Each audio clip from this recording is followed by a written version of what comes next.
was interesting. So we're gonna take a look at that show. Probably not the parts I was on, because you can watch those. You know, I already clipped them out for YouTube, if you want to see that. What else? And that's it, we're just gonna look at a bunch of stuff. Oh, I got Ryan Cohen's, children's book. I like getting little memorabilia from bullshit I cover, so I got one of Ryan Cohen's children's books. Was it nuked here? You can see the clip here on Twitch, actually. You can see the clip on Twitch. Let's see if I can fix this camera. But the main stream itself, the whole stream, that, I have to edit something out of. But it'll be back. I'm working on the camera! Damn! Let's see. Does that do it? Nope! I mean, I could just be like this. I guess that'd be fine. It's for some reason it thinks my camera is upside down, even though it's not. It's like its default is upside down. How strange. How would I fix this? Let's see. We're on a hype train, by the way. Thanks everyone who's doing hype train stuff. I'll get to all your messages once I'm done messing with the settings on this. What if I do this? Apply rotation. No? Audio's also crackly. What is going on with my goddamn shit? Hold on. Let me unplug. Audio sounds fine to you? Okay. Weird.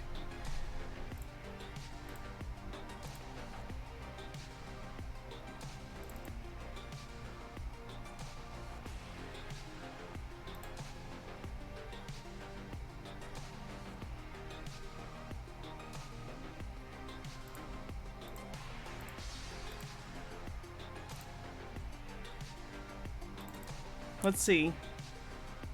I mean, I can't get it to not be reversed, and I don't know why. I'll have to screw with it later. Probably gonna have to unplug it and replug it in, but I'm not dealing with that now, so you just have to deal with things being mirrored! I thought things looked a little weird. Thought things looked flipped. Deal with it. It's fine. Let's see what's going on in the hype train. Gnome Pickles with 50 bits says, "Hello, you magnificent occultist trolls. I hope you're all feeling rad today. People decided that I'm an occultist demon something because trans, and I criticized their poor financial decisions." Bellstar, thanks for 38 months, says Hannah Banana on head. Altered Undying, thanks for 9 months. Sub Baby, this sub baby's name is gonna be PP Pants. PP Pants. Bittergrin, thanks for 31 months. What else? Misquillanius, thanks for 24 months, says 2 whole years of you taking my money. Looks like you're way more profitable than certain used-to-be companies. Wait, are we talking profit or revenue?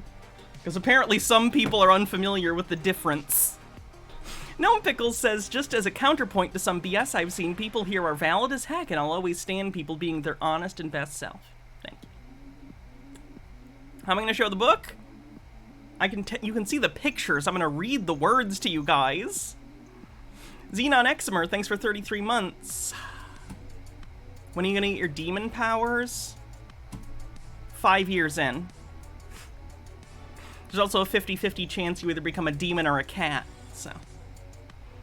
Polyaz's Cracker, thanks for 18 months, says, "Hello all, Hannah. I was looking for the VOD for the past 2 streams, but can't find them. The last one I'm editing, the one before that, should be on. I don't know what happened to it, if it went somewhere." God damn, I'm warm. Procagom, thanks for gifting a sub. As of course you guys can see, you know, you paid for a cat-made stream, so that's happening. There's, oh, I gotta change the thing. There's actually only one more after today. I forgot to reduce it. Procagom, thanks for gifting us a sub. 14% to level 3. Fix that to 1. Awesome. Alright, So while the hype train's continuing, we can get into some of this Bed Bath & Beyond stock stuff, as well as maybe some GameStop stuff, depending on how we're feeling. Let's see where we are. Who did I want to watch first? I don't know. How about this guy? It's from 9 days ago? This one's from 47 minutes ago. In this video, I'm going to show you exactly everything that you need to know regarding technical analysis on BBBYQ. So from technical analysis, price predictions, forecasts, and outlooks, everything. I'm going to be covering everything in 2 minutes. And to do all of this, I'm going to be using a strategy that has actually been tested previously. We have hundreds and hundreds of credentials. To go ahead and check it out, just check out the first link in the description. Kais isn't gonna come on, guys. He expressly said that he only said that to fuck with me, and then he continually posted transphobic things about me all over Twitter. So while I would talk to him, because again, I just think he's crazy, like genuinely potentially mentally ill, I'd talk to him, but I don't think he's gonna talk to me. Just starting off, the strategy itself might seem a little bit odd, and that's absolutely understandable because you probably haven't seen this previously. But going into this thing, if I go ahead and check out my previous credentials on BBBY. One of my favorite stock kinds of people for the meme stocks are the people whose technical analysis amounts to basically, look at these lines. What if I drew a line on this line and it was a higher line than previously? You're going to see that I have like on BBBYQ, like separately. Hey John, how you doing? Creeper129, thanks for gifting 5 tier 1 subs. More of my credentials have actually been bullish. We had this kind of bearish prediction right here. Now without the Q at the end, I had what? I had actually quite a lot of bearish predictions, like it's kind of the other way around. But this is kind of in the season that we're in right now. We're focusing on the trend, and the trend is actually in a very, very, very big bearish trend. Now, You don't say. That's very quick. Did I see the unhinged satanic stuff on Reddit? I tried finding out more info on the people posting it, but came up dry. I did. We're gonna look at it at some point today. Questionable, because you obviously have to understand the time frames and that kind of stuff. But daily chart is actually bearish, therefore we're going to keep that in mind that right now in the situation we're in the supply. The daily chart is bearish, the monthly chart is bearish. I missed the weekly. Daily, weekly, monthly, yearly, all time. All of them are bearish. You could have bought Bed Bath & Beyond. Is it still low? What the fuck is going on with all my equipment? Oh god, my computer isn't fucking dying, is it? I really cannot deal with buying a fucking computer right now or any time in the near future. Great. Let me boost the volume for whatever reason. But the whole... Let me make sure the right mic is selected, right? Let me double check. Looks like it is. Fucking weird. The whole idea behind this thing... Meek says, technical analysis has always been used in conjunction with fundamental analysis, otherwise you might as well read tea leaves. Well, that's what they do. That's why they do it. It's because it allows them to make shit up. And this is obviously just my kind of look. Again, following the same exact strategy that I have actually used in all of my previous videos. This is how it actually would look like. I'm just expecting the highs to continue and get cleared. Either from just right here, or if the price came into this demand area, we're going to wait for the confirmation and still be bullish. But yeah, we're just kind of reacting off of the price action. So this is the whole kind of outlook. Now, if you found any value, like the video. If you want to learn the strategy for absolutely free, check out the first link in the description. It's a limited time offer only. Yeah, go subscribe to... Oh, here's actually the video. I'll even post it. You might have seen it, but John's been on the subreddit. Been on our Discord. Really, really great content creator. I've actually shown some videos before, I think. I showed you guys on some of the Crypto Cringe streams the work that was done on like NFT games. Really great stuff. And then this documentary on Kais is awesome. So here's a link. After this stream or whenever, make sure you check out this video and subscribe to John. Excellent, excellent stuff. Oh, are we done with the technical analysis video? What else I got?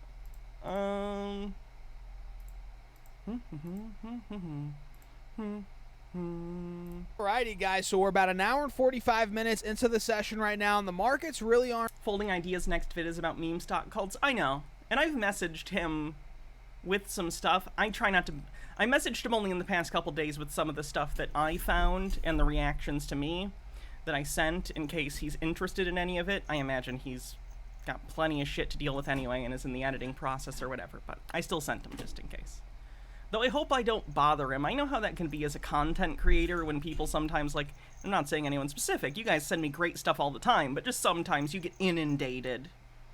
I try not to take up too much of other content creators' time because I know how much of that shit happens, basically. Aren't doing much. We have the S&P 500 at break. Minute left on the hype train, 34% to level 4. Can you get a cute name for your first sub baby?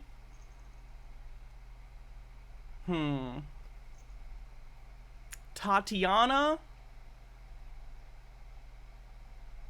Kingsley. Tatiana Kingsley. Break even. The Is that Dow's down cute? I don't know. I don't know cute things. Jay Rodimus says, setting more bits since you missed my first bit. Sorry, Jay. 0.2 as the Nasdaq's up barely 0.2. Well, I guess the Russell is down about 1%, so the Russell is getting hit and the VIX is up 3%. But overall, it's been a pretty flat day so far, guys, and we're going to break down the markets and, of course, Black's Law Dictionary request. Oh, God. What is it? Bankrupt. All right, that's a good one. I can't even be mad about that. I'll look up bankrupt. Hold on.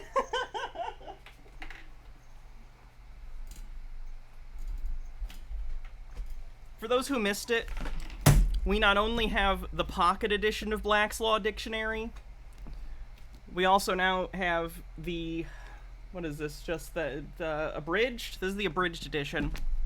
So I'll first go to the abridged edition and see.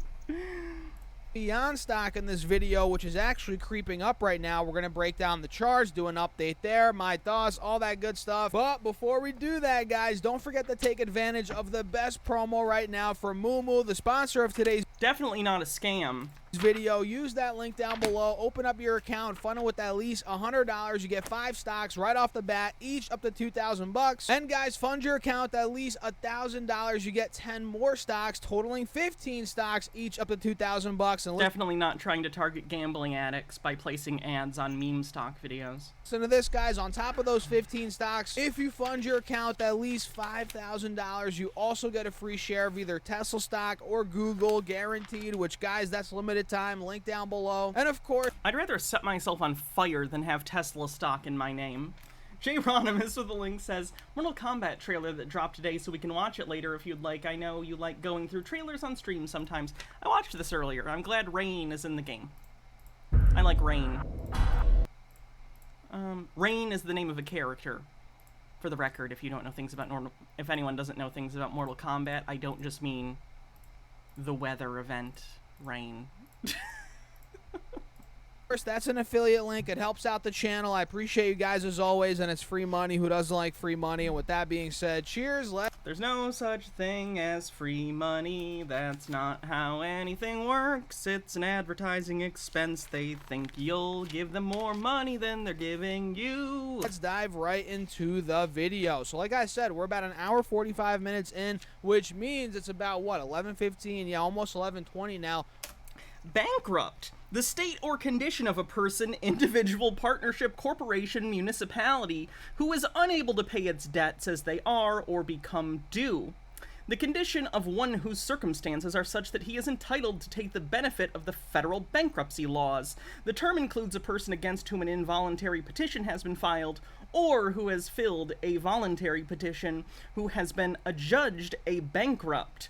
The word bankrupt is not used in the federal bankruptcy code. Debtor is now the term used. There you go. On the east.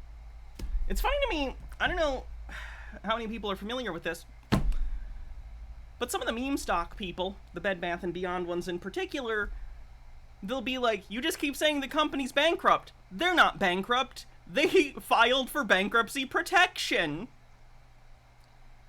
In case anyone needs to know this, bankruptcy protection is what is known colloquially as bankruptcy.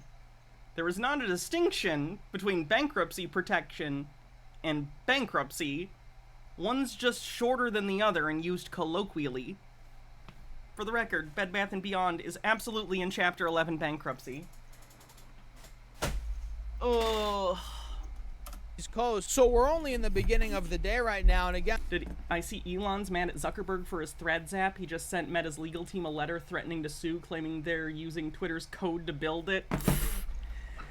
I very much doubt that's the case. He's just trying to throw a wrench in people moving to other platforms. I don't know who's gonna win long term, if anyone. Twitter, Threads, Blue Sky, whatever. Elon's being a big bitch, though, as usual. Fuck Elon Musk. All my homies hate Elon Musk. Puka, thanks for 31 months.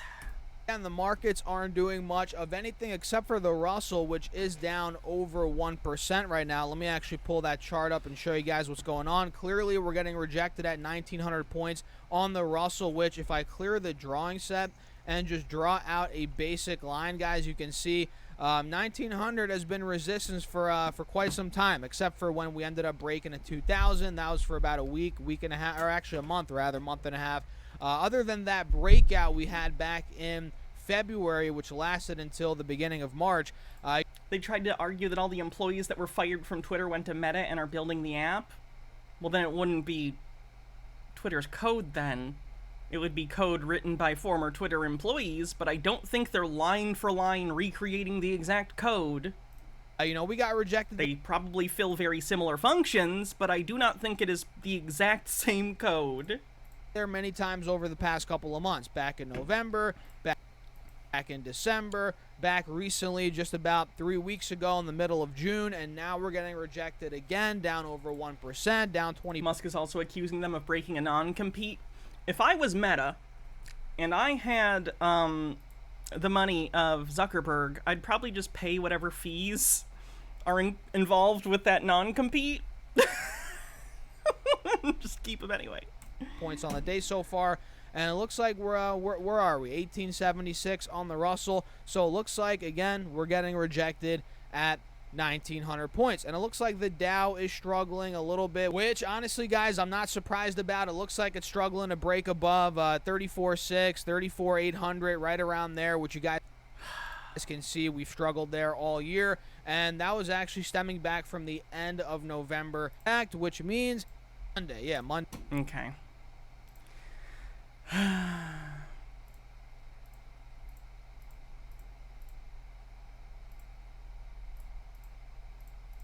Trying to see if there's anything I really want to cover before I get into the meat of the stuff that happened last night. Okay, let's get into it. We're gonna watch the parts of the show that I wasn't on. Again, you can watch the parts I was on. The clips are available on YouTube and Twitch. Let's check out the PP show and what they had to say last night about the current state of Bed Bath & Beyond.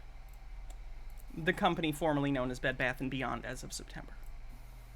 Hey, what's going Holy shit, that's loud. on, man? Great to fucking see you guys, man. Hope you guys have been well. Hope you had a great fucking 4th I saw your joke, Sume. You don't have to post it again.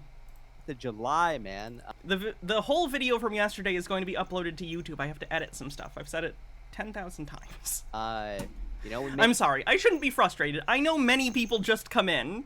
You gotta understand, to me, it's all just one chat. So I'm like, I just said this. I shouldn't be frustrated with you. That's not your fault. I apologize. Ate a lot of food, ate a lot, man, and Do you post show clips upon request?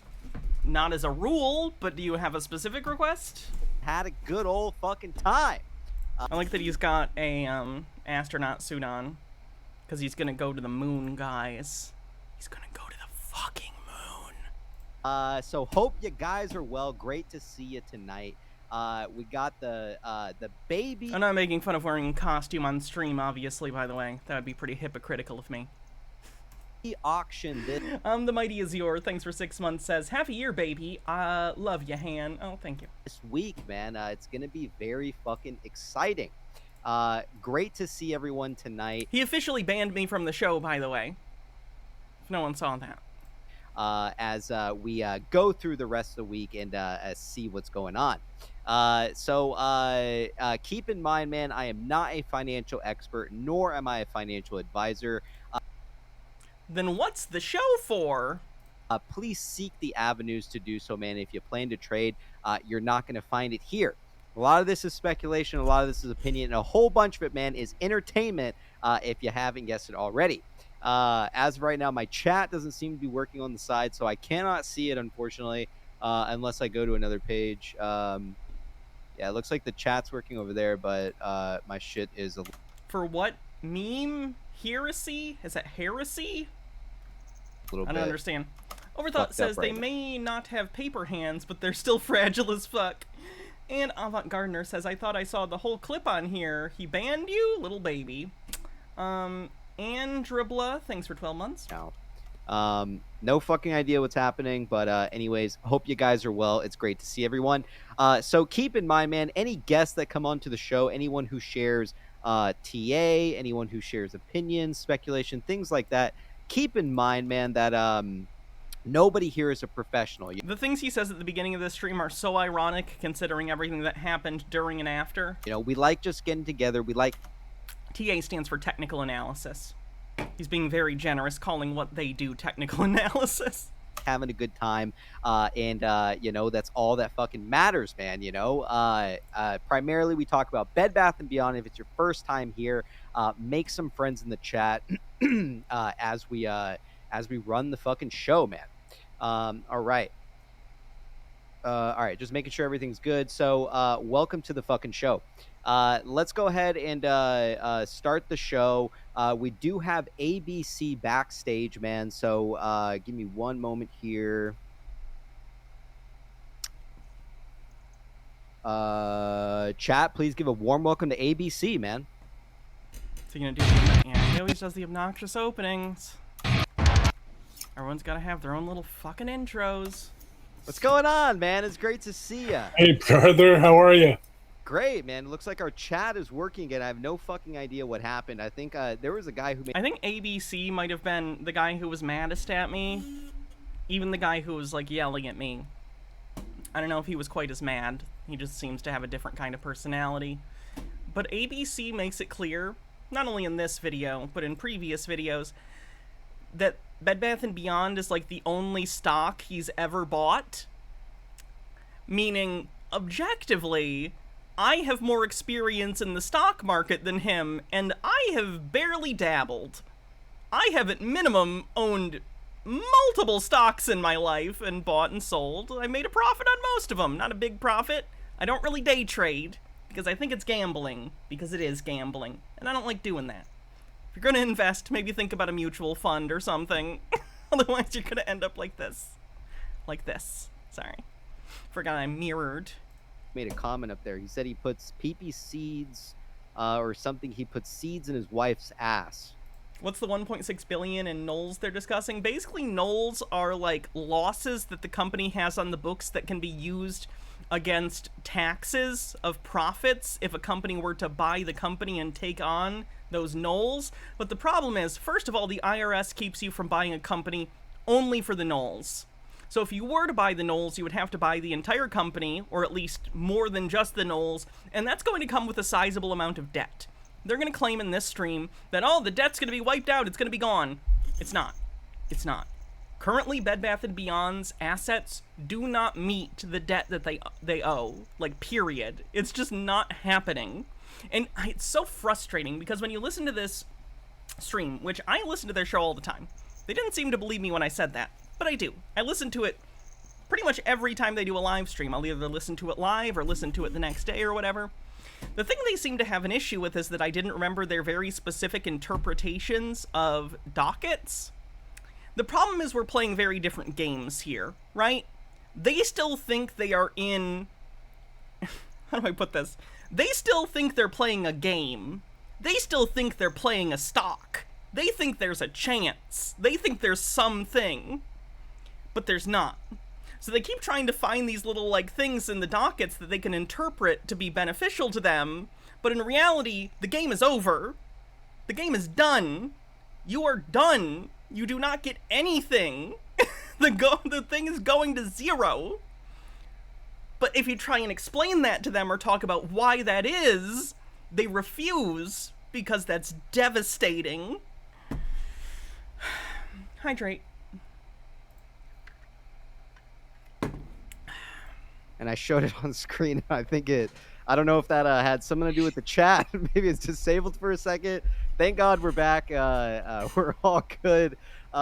It's great to fucking see ya, ABC. How the fuck you been, man? I'm good, man. I'm good. I heard you had a big barbecue. Speaking of which, I should say, I'm sure that there's going to be jokes in this at the expense of some of these people because I'm very sarcastic and comedy is how I cope with things.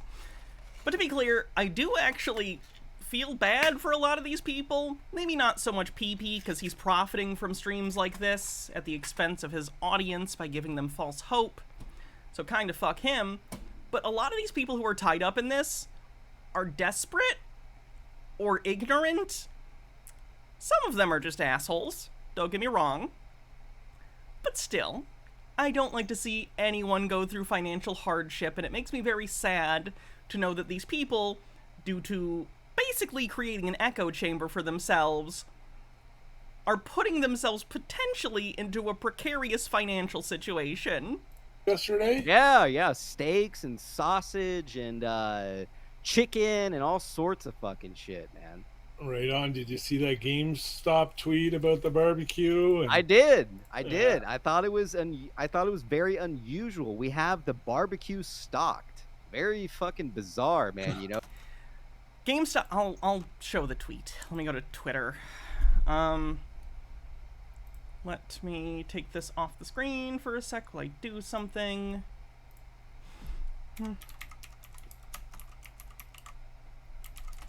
What they're talking about is a conspiracy theory. Because it's interesting they got pretty offended with me calling what they do conspiracy or delusional, when this is the kind of thing they're actively taking part in. I just gotta find the tweet from, like, the 4th of July. Where was it? Did they already delete it? It was like a 4th of July thing, and it had their NFT. Let's see. GameStop.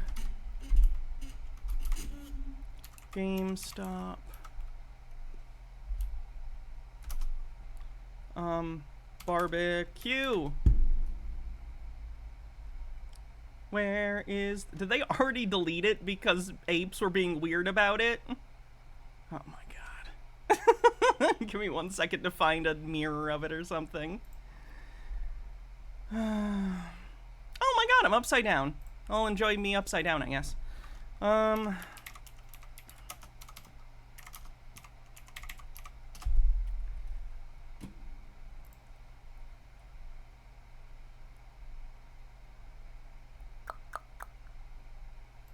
That's an old one. Here it is. Okay, I'll have to go on... There it is. It's on Superstonk. Oh, it's under GameStop NFT. That's where I couldn't find it. Because it's about NFTs. It's on their special NFT account. Thanks, John. GameStop NFT tweets, "The barbecues are stocked, the sparklers are lit, and the fireworks are ready for a G-Merica celebration. How are you celebrating today?" So because this says BBQ, you know, barbecue, the thing that people do during the 4th of July, they assume that this is a reference to the stock ticker of the bankrupt Bed Bath & Beyond, which is BBBYQ, because bankrupt stocks end in a Q.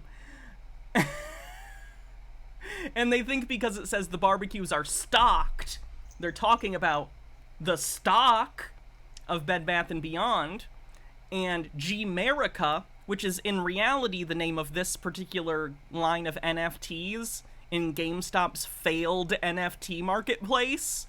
So it's like a collection of quote-unquote NFT art, and the collection is called G-Merica, because the themes are America and GameStop. They think, or at least some of them think,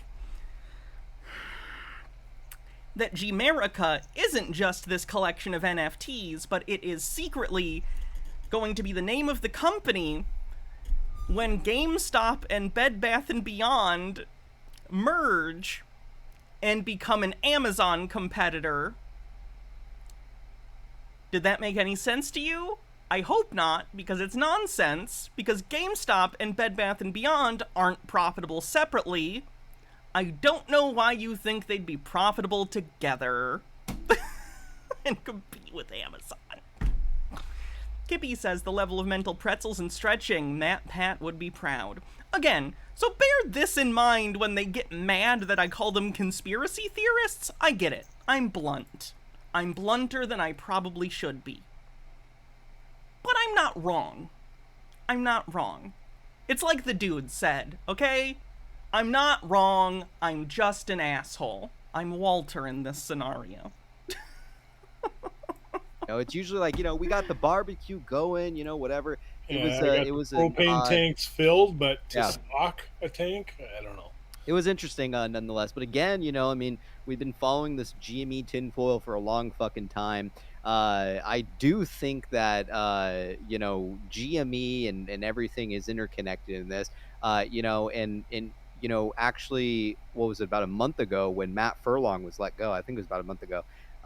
That's when it really hit me that, okay. Sorry, Dr. Worm. I'm not trying to miss bits. Please tell me if I do. I apologize. Dr. Worm says, the one question I'd really like to hear these guys answer is, what would BBB's failure look like to you? Like, what would they expect to see if it was failing that they haven't yet seen? This is a question I wanted to talk about, but again, I got talked over, and then, like, when the other guy showed up, got told to shut the fuck up and called it cunt and stuff. So, I would like to know, how are they testing the falsifiability of claims? Because something that's really big in conspiratorial thinking is the inability to test your own claims, or the unwillingness to test your own claims. The claims you make should not only be falsifiable, but something you try and falsify to prove yourself wrong. They don't do that. They just constantly move the goalposts. Okay, I think actually, for a long time I was like, thanks, Jimmy Tea Time, I appreciate it. Because we were talking about GME for so I do my best, And welcome, thank you. long, and so many things have happened up to that point. I was like, I don't know if GME is going to be something. What annoys me too is, not the people on the show necessarily. Actually, in fact, I will say this. I think PP Seeds is not necessarily a good guy, but I will say he did not participate in the transphobia, and he actually called out Kais when he did. So that's okay. On the other hand, he also rampantly is allowing his mods in chat to be transphobic and not saying anything about it. Probably because he makes money from them and they give him money, so he doesn't want to upset them by saying, hey, don't be bigoted in my chat. So he's choosing the money over not being, an asshole. So at the end of the day, asshole, but still, personally, he's not an asshole. He's just a selfish, greedy person to be an asshole. Fenikagami says, speaking of financial hardship, I'm still looking for a house. A couple of days ago, I was having a mental health crisis as a result of anxiety of my situation, compounded by the fact that everyone I talked to about it, kept telling me I was worrying too much and take it day by day. Fortunately, I vented to my mom and she helped. This is a PSA to remember. Sometimes struggling people need their feelings affirmed so they don't feel like they're going crazy. Agreed. Later, but after I saw Matt... If you think if I went on the show with just PP, it would go different? Oh yeah. One-on-one, it would be much more reasonable and easier. But of course, 4 against 1 is hard for anyone. But I did my best, Matt leaving, I was like, okay, there actually could be something happening here with GME as well. But, with me, I'm doubling down, man. I know RC's involved, and I know most likely Icon is. I know we talk about a lot of GME connections and stuff like that. I think that GME needs more revenues, right? They need to make more money, and it would be smart to somehow interconnect these businesses. Wait, right? hold on. GME connections and stuff like that. I think that GME needs more revenues, right? What a hot take technical analysis. The company that's not making a profit needs to make more profit. Agreed. So why would they take on Bed Bath & Beyond? An unprofitable company. They need to make more money. And it would be smart to somehow interconnect these businesses together. I think. Why? Bed Bath & Beyond doesn't make money! Why would it be smart to connect two unprofitable businesses so you can have twice the loss? Why? Be very wise. How they plan to do it is anyone's guess, but seeing that really stuck with me. So yeah, a lot of the GameStop stuff, the NFT stuff, and I know they posted the NFT picture of the winking again and all that. So Yeah. It's all in the winking NFT, guys. Haven't you read my DD? It's the winking NFT. That's my DD. I'm hyped. DD stands for due diligence, by the way. It's what these guys call their basically write-ups of what they think evidence is. Man, you know, how can you not be? And again, the fucking, like, if you zoom out like 3 months on the chart, it looks great.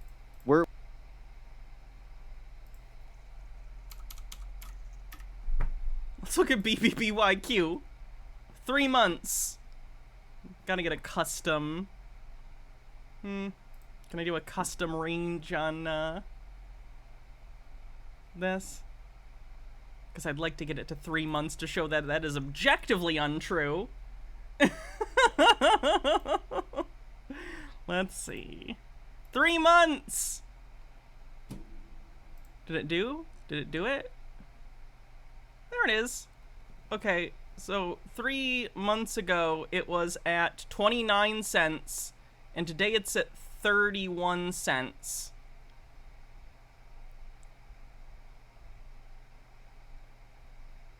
$3 months for 2 cents? PP? You're doing great? Let's go back 6 months. Oh my god, it's an even bigger difference. Wait, let's go back. Year to date! Oh my god, it's an even bigger difference. Holy shit, let's go all! Oh my god! Isaac Inanimate, thanks for 19 months, says, line go up! Look great. Dr. Darlin Lane Chop says, I gotta say, yesterday was one of the best takedowns of idiots I've dreamed of doing, but are way too wimpy to try. You rock. Thank you. Believe it or not, I was incredibly nervous. That was the most nervous I was to go on to be in front of a camera or microphone in years. Because I'm normally here on my own stream, you know? We're building these But it went okay. big fucking staircases. We have 3 of them now. And that's typically what you see in a recovery. So, Guys, we've recovered from like 10 cents in OTC to 30 cents in OTC. So I've started shopping for mansions, and I have a pretty strong opinion on capital gains tax now. So super bullish, as I've always been, man, you know, and I honestly, I might be a little, I might be starting to get overly bullish, you know, to the point of past my normal bullishness. So I would agree that you are overly bullish. That's true, PP. Agreed. Dahlia says, completely off topic, but I'm at work and I went next door to the sex toy store to pet the owner's dog, and I walk in and this little dog has a giant vibrator in her mouth, and they're chasing her around the store trying to get it from her. They're literally the best work neighbors. That's hilarious. Oh, I'm excited, man, you know, what can It's the dog's dildo now. you say? So Yeah, I just want to actually apologize. I gave it a Why? date last stream. Oh, I was hoping for this morning between 9 and 9:30. And yeah. obviously, it didn't come to fruition. We did get a docket drop. There was a nice little golden nugget in the drop today. But again, you know, I was really hoping if it was me and it was my play and I was ICANN or RC Can we blow up the sun yet? I hope so. or whoever's involved in this, I certainly would have made a move today. But they're smarter than me. They're richer than me. So I'm just gonna hang around for And as we all know, the best indicator of intelligence is how much money you have. We've learned that from Elon. the ride and see when things unfold. But Yeah. I do want to apologize for the date. I've tried to stay away from dates since the Super Bowl, Yeah. and I was Same thing you heard with, again, you guys know that I cover the QAnon community as well. Similar. They have a different word for this. I don't know if they ever use it in this community. I haven't seen it. But in QAnon, they call this date F-slurring. Date F-slurring. And basically, it's don't put any dates on anything, because at this point, enough dates have gone by, both in QAnon and meme stock stuff, where either the Storm, or the meme stock version of the Storm, Moass, the mother of all short squeezes, when you put dates on it and they keep happening and then nothing happens, more and more people catch on. Oh, this is crazy. They're wrong, you know? It makes it falsifiable in a, like, quantitative way. So they don't want to do that because they want to be able to more easily shift their goalposts, which is a dishonest thing to do, but again, it's rampant within conspiracy communities, and that's effectively what this is. It's a financial conspiracy, so... Stoked for today. Let me tell you, I hardly even slept last night. I was Really? like, oh man, today's the day. I feel it. Yeah. And, we were agreeing for the On Monday, ABC predicted that Ryan would be announcing his purchase of Bed Bath & Beyond at 9:17 a.m. on Wednesday for reference. What was the reason for the specific time? Was there like a reason he gave? I don't remember that. Astral Storm, thanks for 14 months. Is that a sub emote? today, but nothing spectacular. Right. We're getting closer, and this Friday's We're always getting closer. What's that called when there's two, like, almost parallel lines that are infinitely getting closer together, but they never actually touch? This is that. the baby auction. But stupider. So I'm just gonna ride the train, and Asymptote. Thank you. we're very close, my man. Yeah, I agree. And actually, Michael's backstage here. He actually just wrote some of the ABCs. That ABC date lined up with the GameStop tweet. So I mean, something lined up with what you thought was happening. So Yeah, I just want to see Guys, it's not called edging. You're confused. God damn it. You're confusing geometry and sex again. this thing lift and lift Yeah. hard. But you know what? Like I said, these guys are a lot smarter than me. They're billionaires for a reason. Clearly, we live in a meritocracy, and no one's a billionaire for any reason but their own hard work and intelligence. It's under Good take. their control, and I'm along for the ride. yeah, ABC took a ban bet in the Discord for a day, so he can't post there. Because he said it's gonna be 9:17 this morning. We didn't get anything, unfortunately. It's all right. I thought Ryan Cohen was gonna tweet yesterday, had something about 4th of July. He didn't say shit. So I got banned from the Discord last night. So ban bets. One sec. Okay. Nice. Sorry, I got invited to a private subreddit. Are in the air, man. Can you smell it? Yeah, you're getting close when guys start putting their band bets in. Yeah. We got no more money, so all we have is is our accounts that we can basically leverage as an option trade. So let's go ahead, and we have someone backstage. We have Special K backstage. He wants to come in, maybe bring up a couple topics. And then we also have Michael. So let's go ahead and bring in Special K, and then we'll go ahead and bring in Michael as well. Chat, please give a warm welcome to Special K, man. You have the Hamilton Wait For It song stuck in your head. Wait for it, wait for it. I like Hamilton's soundtrack. Some of the historicity of it is, not accurate. And pretty ironically, for how diverse the cast of Hamilton is, the story's pretty whitewashed. But whatever. Speedo Spank, thanks for 17 months, says, this fetus is ready to claw its way out of here next month. Special K, what's going on? Hey, what's going on? You could just bring in Mike as well. All right, right on. Chat, welcome Michael as well, man. Michael, Hey, Mike. What's up? I just wanted to talk about the GME meltdowners. let's hear it, man. Did you see That's their like Robbie. Did you see their post with like the poorly drawn caricatures? Yeah, I of did. all you- Oh, those were good! Those were good! Did I show you guys those? Hold on. Where do I have GME Meltdown pulled up somewhere?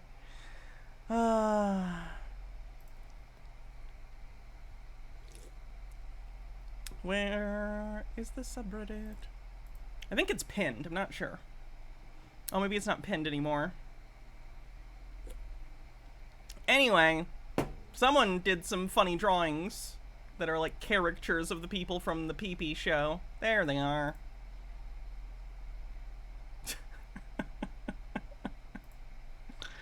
Oh.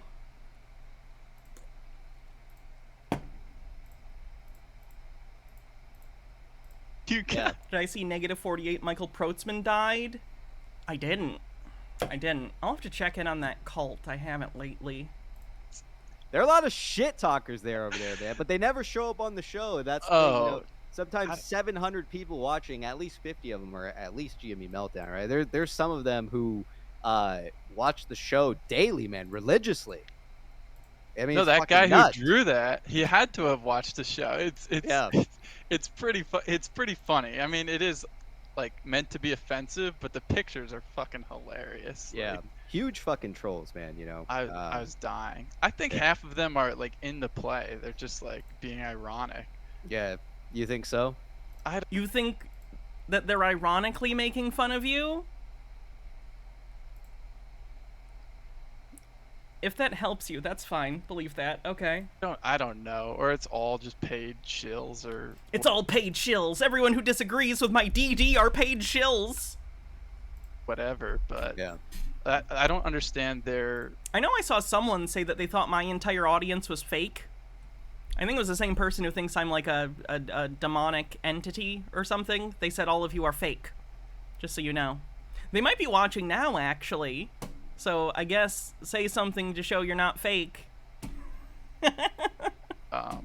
Like their thesis or their argument, they're going really, really hard on Reddit right now, and Yeah. they're just saying it's going mad. going to zero. They're so fucking bad, man. You know, it's like, you know, I I'm curious. I'm very curious. think it's because And it's definitely frustrating watching people throw money on a bonfire, but you know, I can't stop them. But I can be interested. a lot of people have It's lost. true we're all robots? Yeah. Gnome Pickles says, I'm a follower bot 5,000. Please insert more crass jokes to upgrade to pro version. Penises. Penises? Dick balls? Vagina. Prokagam says, I'm totally fake.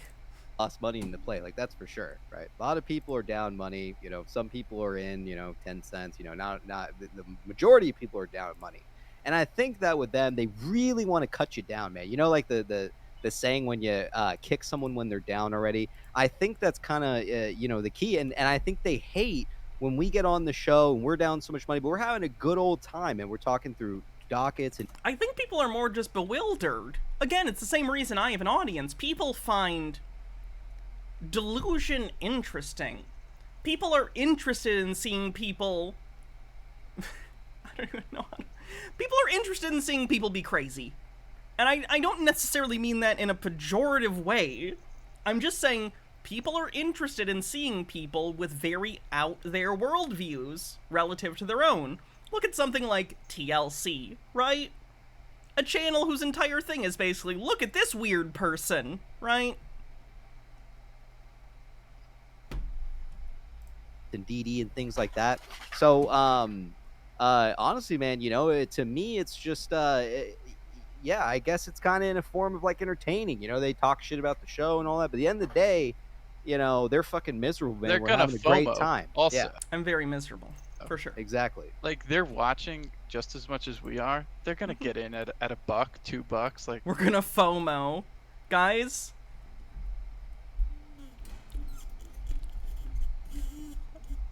I don't think Bed Bath & Beyond is ever gonna be at $1. Could be wrong. I don't know. These people are crazy. But I don't think they're capable of getting it up to $1. Fenekagami, thanks for 50 bits, says humans are interested in other humans. It's why people watching is a hobby. True. when it starts running up, Mhm. they're not gonna or they're already in. Like Or they just don't have any money. Yeah. I don't understand it. I They'll think it FOMO might- into this shit, man. 100%. They're following this shit. They're watching the show. It seems like he's genuinely incapable of understanding that we can be watching the same thing and come to the opposite conclusion. Sky Comet says these guys need to hear this song. You won't ever be a billionaire. The truth of the matter is that if you're gonna end up filthy rich, Like 100 million or more. you would probably already be there. So I'm sorry to say that you won't ever be a billionaire. 6 unlucky months is all it takes until you spend your days awaiting welfare payments and wishing that the government would make things easier. 6 lucky months couldn't make you a billion. Even a million is quite unlikely. So until those 1,000 lightning strikes, please don't vote like you'll ever be a billionaire. When taxes rise for the richest few, realize it won't impact you. And while you're at it, you could help the 99% get what's fair. That helps you, cause you're in there. So come on, don't be scared to say you won't ever be a billionaire. You That was good. won't ever be. I like that. Succinct. Cute.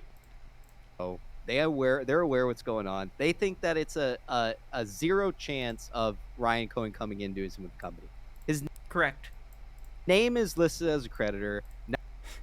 His name is listed as a creditor because he loaned them money at some point, I'm guessing. I don't know if he owns bonds?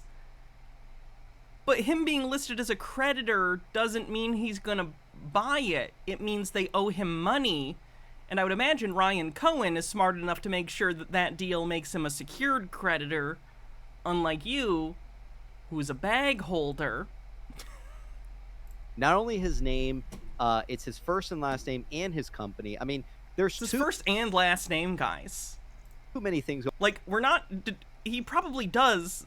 Like, he's probably owed money by them. He was involved in the company, but then he sold. He pump and dumped you guys.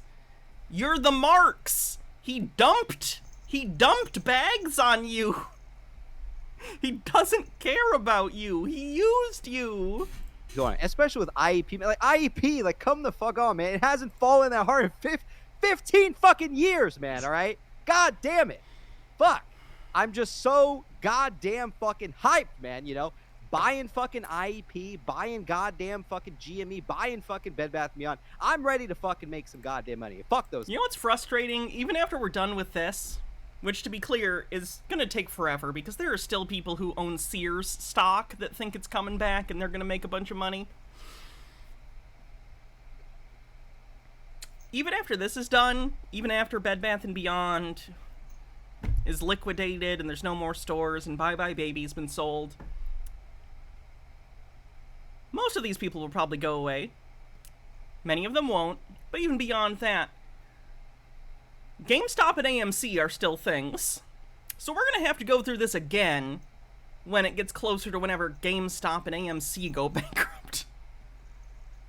Just with different weirdos. But you can watch it with me. I'll be the same weirdo. It'll just be a different thing over here. Those guys, man. All right? If Meltdown wants to do a good Fenigami says, some people can't grasp the concept that people can think differently than them. It's why tons of right-wingers use dehumanizing language for their political opponents. They can't conceive other humans would think the same as them. post, they should Wouldn't post think the same as them, sorry. their short position. Take out a big short Oh yeah, position. why don't they Do just it. short it? Short it. No, I don't do the stock market. Like, again, I don't gamble, even if I thought it was a sure thing, which this is as close to a sure thing as I think exists in the stock market, as Bed Bath & Beyond is going to zero. But no, I'm not going to do that, because I'm not a gambler. If I'm going to invest, I'm going to put it in a mutual fund or something. I want to see the fucking profits, man. I'll match I want 100%. Yeah, exactly. I'll buy more, and then they can short, and we'll just see who's right, because that's what matters, Well, right? It's Exactly. I've kind of thought about it this way. They're just like inversely retarded.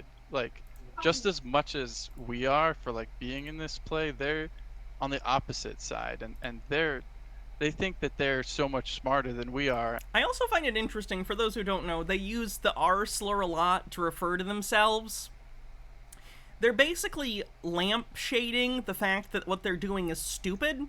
So on some level, and I know a lot of this came from like the Super Stonk Reddit culture, I understand, but especially at this point, it feels like they're trying to lampshade what they're doing. It feels like almost a way they're mentally releasing some of the cognitive dissonance, because on some level they must understand, at least some of them. I think PP does. Don't know about ABC or Michael, but I think PP's at least enough there where he knows this is stupid, all of this is nuts, but they still want to believe it because A, many of them have money tied up in this, and B, for PP, he directly makes money from this show, so he needs to keep peddling hopium, because if he doesn't, that's a stream of income missing. Like I've said, I watched his show. People regularly give him $100 super chats. You know, that's not nothing. I'm not saying this is his, like, career, but, like, it is a source of income that he's clearly become accustomed to. Not good. and we think that there's so much, or we're Short so it. much smarter than I they wanna are. see Yeah. them- This is the thing. This is the thing too. They have a stake in this. They literally stand to lose money on this if they're wrong. I don't. I'm not invested in this in either direction. I have no reason to have some sort of preconceived bullshit about this. I am not coming at this to be like, oh, fuck these guys, they should lose all their money. No! I don't want them to lose their money. But they're going to if they keep doing this. Millions of dollars that they've been buying puts the last fucking 9 months. Otherwise, shut the fuck up. You know, because I want to see the money. Show me that you made $500,000 fucking short. Show me you made $500,000 in puts. I want to fucking see it. Why? People need to make more money than you in order to point out you're wrong? Literally, I already did make more money than you because I'm neutral. You've lost money. You're in the negative. I've not lost any money. So I'm above you in this. I didn't buy in and lose money. So, by your own logic, shouldn't you listen to me? No, it's What I want to because see they- is, Yeah, go ahead. why is it going to zero? That's their. That's a good question. Because they're selling all the stores and the IP and the assets, and when you have none of those things, you're not really a company anymore, are you? At least not in the realistic sense. You exist on paper, but once you have no more employees or assets, what are they doing? What do you think they're doing?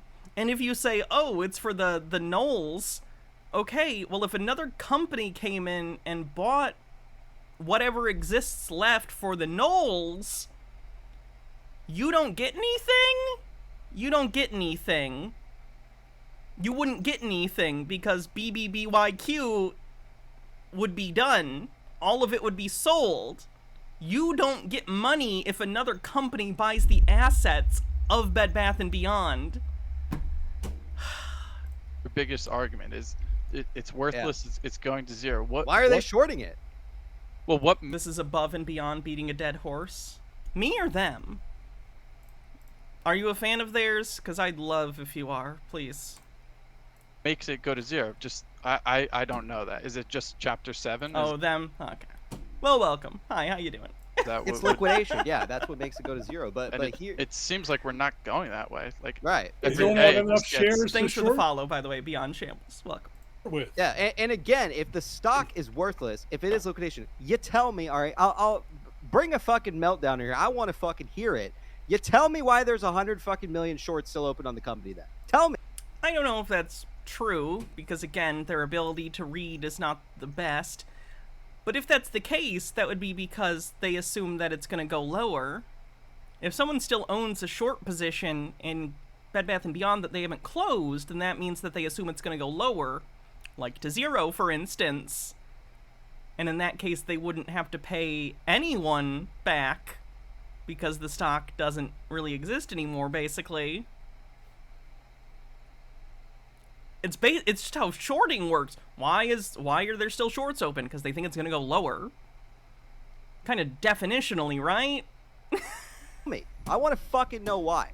If the company is so fucked, 100 million shorts out of a 1 billion float. They don't believe that they got diluted, and they think that there are still 200 million outstanding shares. Oh, do they still really not understand they got diluted? Holy fucking shit! Wow, wee wow. That's bad. I guess I forgot that they... Oh, boy. all right, why the fuck are there so many short positions that haven't been closed, man? You Why can't the fucking FTD is answer high? it. Why is the Nobody CPD has high? a fucking answer. Nobody. Yeah. Nobody has an answer except people outside of our echo chamber, but we don't want to listen to them! Exactly. The CTB is 130%. Give me a fucking reason, all right? You give me that fucking answer, man. I'll liquidate my fucking position tomorrow. But I Either way, you're down, so... guarantee you, you Again, can't I don't... find a fucking answer. You can't tell me why there's 100 fucking million shares. You can't tell me why they haven't closed shit, man. All right? You got fucking Chukumba, all right, is that his name? Going on through interview saying, all these investors are trading $200 million dollars worth of this fucking stock and all this. That's a bunch of fucking bullshit, man. We have the live SI. We see there's 100 million fucking shorts open. We see institutions holding the fucking stock, It's nuts, man, I mean, they'll say anything to get out of their positions, man, at this point. Like you were saying earlier, like from a couple months ago, the chart looks good. It looks like we're going up. It looks good. 3 months looks great. Even on the very specifically. Guys, there's one period of time we can look at right now, and the chart says we're up 2 cents over that 3-month period. We're down 99% by any other time metric. But over the last 3 months, it gained 2 cents. So we're definitely going to be millionaires, right? What color Lamborghini are you going to buy? the NASDAQ, it has a high technical rating. Yeah. I don't know what exactly they give that to, but oh my god, that is so indicative of their entire line of thinking. They'll see something like it has a high technical rating, and they'll be like, I don't know what that is or how they determine that. But that sounds good, and that makes my brain go burr, because I'm really worried I threw my money into a furnace. So I'm gonna assume that that's good, and means good things, even though I am self-admitting I don't know what that means. You know what I mean? Doesn't it just drive you fucking crazy listening to these people talk and be this unself-aware? God damn. I don't know what this means, but I think we're gonna be rich. It doesn't look like it. G-Tara says, these poor souls should come to service at the Temple of Paul next Tuesday. I would love to discuss their obsession over a cheese plate and jello shots. Oh, I want a cheese plate. It's going to zero. Not really, I'm fine. That's just not it. Before, when it was dropping, when it was tanking, when it was going straight down, yeah, maybe that was a good argument, but it's not going to zero. Yeah, it's not going to fucking zero. How's the bond market doing for Bed Bath & Beyond? Just curious. Let's take a look. BBBYQ bond price. Oh, it's even lower than it was. Oh my, it's even lower than it was the other day. Okay, the other day it was at 2 cents. Today, hold on, let me pull this into the thing so you can see it. I'm trying to check things out in incognito tabs for safety. So okay. So if you don't know, bonds are longer term investments, right? So right now, Bed Bath & Beyond BBBYQ stock is at like 30 cents, something like that. Because there's activity from day traders. Even if a company's fundamentally insolvent, you could make money off idiots trading pink sheets. This is actually, if you've seen Wolf of Wall Street, this is literally what Jordan Belfort did. This is the scam he pulled and how he got rich, was manipulating pink sheet stocks. OTC pink sheet penny stocks, because it's relatively easy to do compared to bigger companies that are like on the NASDAQ or Dow or whatever. So these things can swing wildly. Regardless of the actual fundamentals of the company, you can effectively gamble, and what you're gambling isn't necessarily against the company as much as it's against other players buying also in the pink sheet OTC market. You know what I mean? Does this make sense? All you have to assume is not Bed Bath & Beyond is going to exist a year from now. You just have to assume in day trading, tomorrow I can sell this to a bigger fucking idiot. Right? So that can maintain some of the stock price. Bonds are a different matter. Bonds are secured creditors. Bonds are long-term investments that you can't day trade, not in the same way that you can, common stock. So if you look at the bond market of people who actually invest in things for long-term and not gambling addict day trading, a penny. The bonds for Bed Bath & Beyond are currently 1 penny. So if you're PP Seeds, or any of the people on his stream, how do you look at this and not go, even if there were a bunch of evil short sellers manipulating the entire market, which they're not really, not in the way they're describing, because the way they're describing it is a big conspiracy theory. Don't you think there would be some people in the bond markets who would go, well, yeah, there's a big conspiracy going on with Bed Bath & Beyond, but we, as insiders, or people who actually went to school to learn about economics, see what's going on, so we'll buy a bunch of long-term bonds so we can make a bunch of money when MOAS happens or whatever. But of course, that's not what's happening, because none of the conspiracy shit is true. So the bonds are basically as close to zero as they can be. It's a fucking penny! Do I have a penny around here? I don't even know if I have fucking pennies! Like, if I saw a penny on the street, I wouldn't take time to pick it up. And this is what bonds for Bed Bath & Beyond are worth.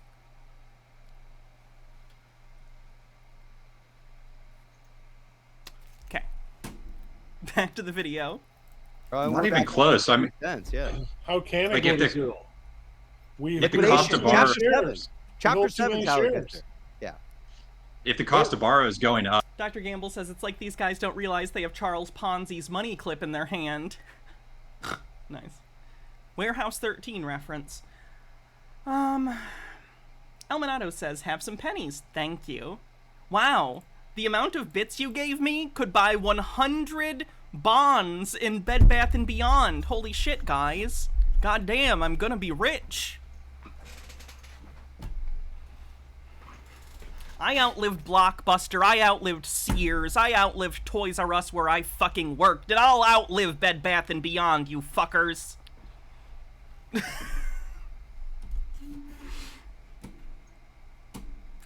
Atheist Brony says, hey Hannah, take this and buy 60 Bed Bath & B bonds. You know, I think I'll put it in a sounder investment.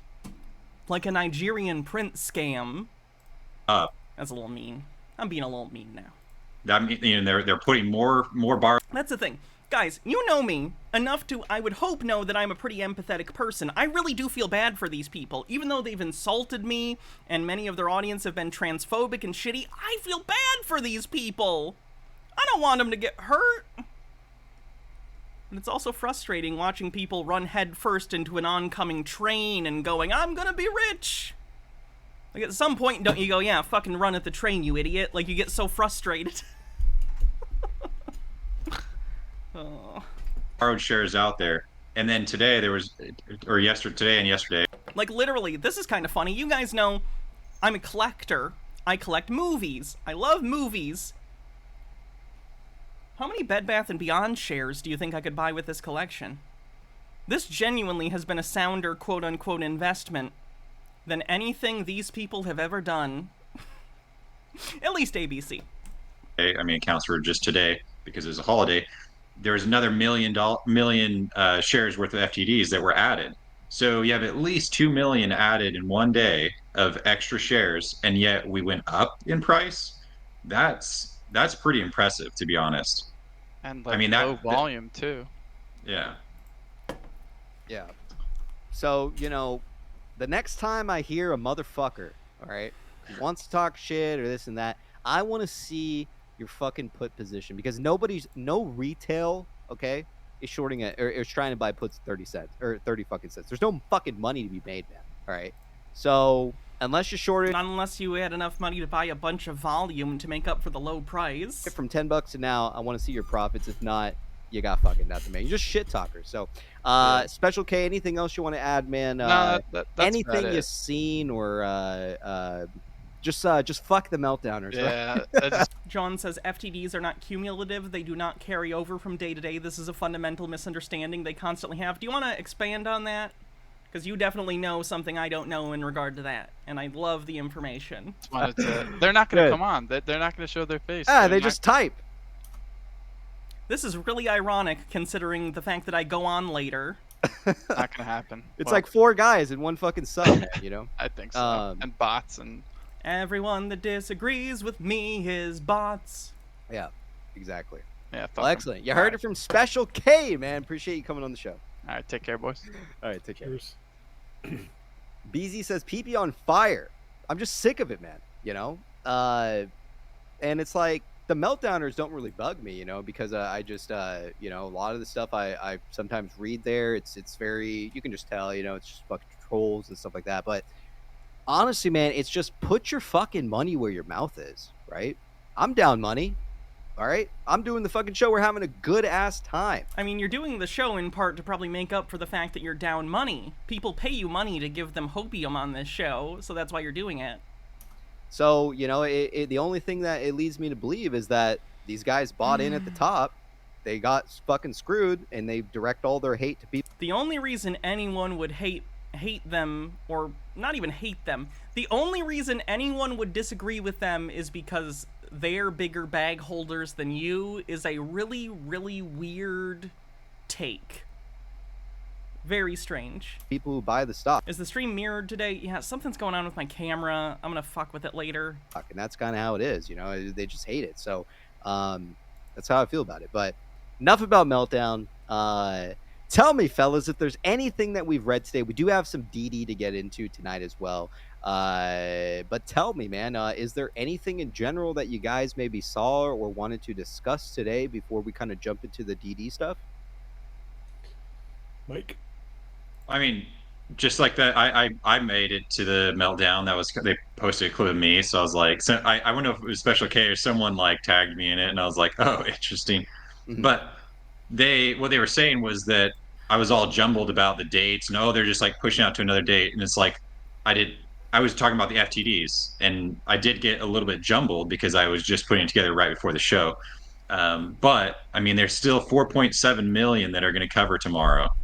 And, you know, like Sun Devil said, it took him a while for his order to even go through of 10,000 shares. So that's... It's almost like... Again, I feel like it's going to take forever to get through this because we're on everything, but he's like, took forever for his 10,000 shares. Yeah. It's almost like it's on OTC and there's less demand for all this shit. Crazy. That's... If we had FTDs added today and still we were green, I just think it's going to be quite the explosion. I was a little preemptive on like my timeline. FTDs are failure to deliver. Again, I don't know if John's typing, but I don't know much about it. And I didn't even remember that it was July 4th just because I didn't care. I mean, yeah, I ended up seeing some fireworks and stuff, but good. Yeah. All right, cool. I'll go ahead and pull this up. We do have some stuff to get in. Let's see. John says it doesn't even matter what FTDs do or don't do because FTDs are not a viable metric in a stock. Nobody serious will ever look at FTDs, so it's not even worth explaining it. They're tracking a metric that nobody except them tracks. Is it something that they're using to try and justify their belief in a ton of naked short selling? Is it literally just like an arbitrary thing they're using to try and like back up that conspiracy theory? Into today, man. Apologies yeah, for everybody in the I figured from the context. Just making sure. chat. I mean, fired up. You know how it is, man. You know, with some of these guys, man. You know, just it's wild to me that both with like the Bed Bath & Beyond people and the GameStop people, they don't seem to understand that fundamentally the major mover behind a company's stock price isn't short sellers. It's general public sentiment amongst investors about the company. Like, short sellers, I'm sure, have fucked over companies before. Probably. I don't know, though. But Bed Bath & Beyond didn't fail and isn't failing because of short sellers. It failed because it's an unprofitable, poorly managed business with an outdated business model. Like, you could ban short selling tomorrow, and Bed Bath & Beyond would be fucked either way. just I'm dying to fucking to figure out a meltdowner's brain, man. I want to study it. And then I came on, and then you just yelled and talked over me and called me a cunt. So, guess you like your echo chamber. I want him on the show. Let's go ahead and talk first about the CTB, which is a great starting point.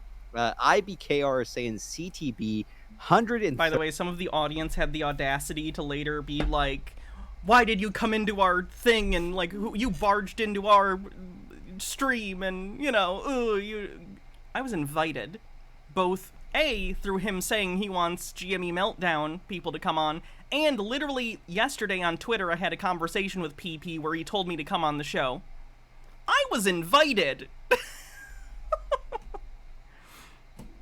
First Name Bunch of Numbers says that sounds exactly like the MAGAs who were convinced that TFG couldn't have lost the 2020, citing things like, but our rallies were so much bigger than Biden's. Well, elections have never been decided by that metric and never will be. Sume says, I'm certainly not a naked short, I'm a naked long. I thank you. God damn it. That actually made me laugh. 30%. Wow. A lot of people have... BBB's legacy will be a product placement setting for a shitty Adam Sandler movie. I've unironically thought about this.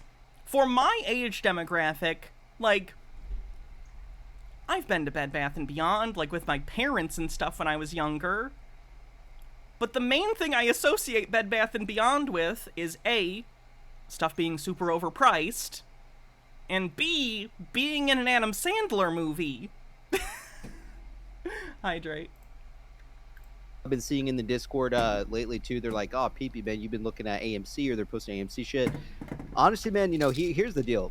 I've been hearing about CTBs for AMC at like 500%, but we know from time and time again, you know, when we were on NASDAQ and stuff, we also were at 400 or 500% in terms of CTBs. They're like high 300s or something. I don't know if they ever hit 500%. Actually, I can't remember, but sorry, that pill went down rough. It was very high. It was multiple hundred in terms of CTB. And they're going to do this bullshit, man, with the options and stuff like that. And, like, you know, some people are saying, you know, AMC is going to squeeze and, like, all that. But the reality, man, is that they're just going to reroute everything to fucking dark pools, man. They're going to do the same fucked ass shit that they did to us, okay? When we were on the market, we had 400% CTBs. They're going to do the same fucking bullshit, man. So, what I'm most bullish about, especially, is the CTB rates where we're at on OTC. And the reason is because they can't do this married put position shit and these things with options. That's what I'm most excited for. We've never seen CTBs grow as high as they will with this stock while being on OTC. I mean, it's very exciting, you know.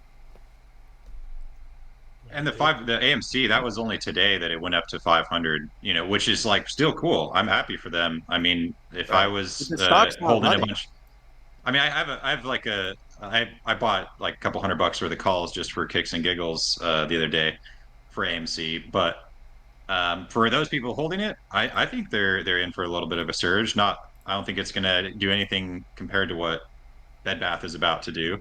Yeah. But I think it matters for them too. It matters for AMC. You know, GME's borrow rate though, that's pretty low. That's not squeezing tomorrow, that's for sure. Yeah, unless there's huge announcement.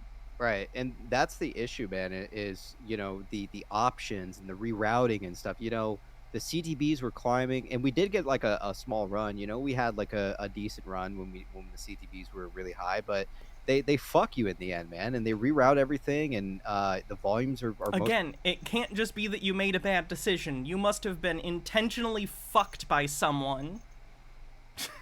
It's likely gonna get insane, you know, for it. Sometimes you just make bad investments. That's part of. If you don't want risk in the stock market, don't do this. Be a part of mutual funds or something. But I've been looking at it. I've been watching it. I'm not playing it, you know. Me personally, man, I can't justify, you know, playing AMC. So I made some money in it when it first went to $70, and I never touched it. Yeah, it's a rigged game, but he's gonna play it. Doesn't make sense. Thank fucking God I didn't. Let's go ahead and move on to next source, some DD here. Pete's been playing a lot of the ape stuff right now. He's playing what is it? Arbitrage? Is that how you say it? Yeah. You don't know the word arbitrage? What the fuck? You're doing a show about investing, and you don't know the word arbitrage, you motherfucker?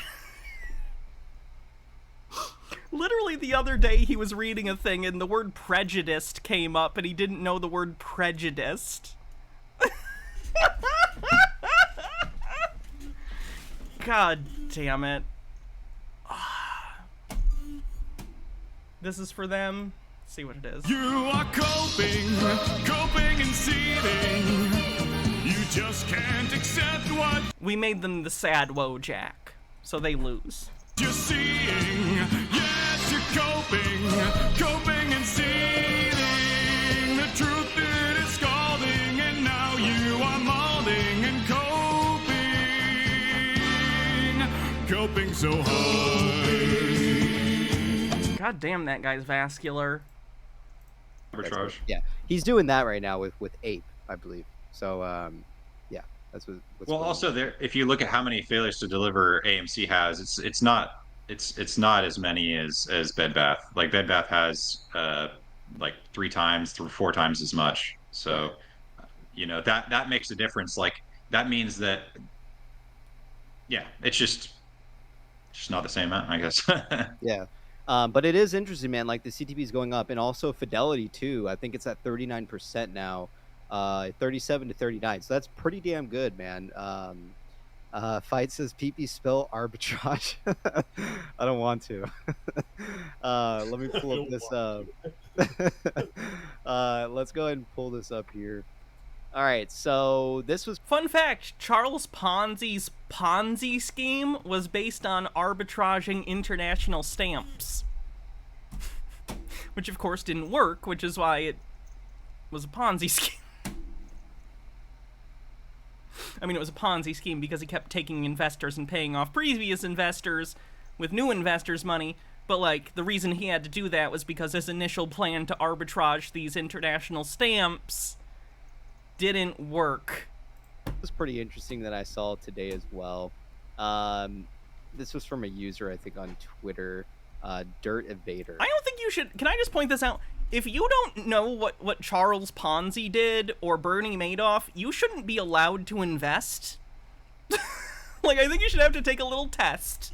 You download the Robinhood app and it says, all right, out of these 3 things, which is a Ponzi scheme?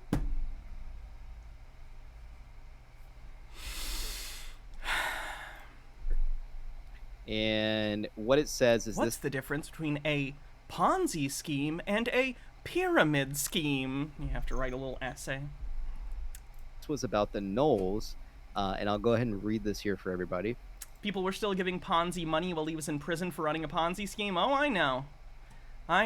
Reminds me of the Sears people. I have a fucking Sears bag holder in my Twitter mentions.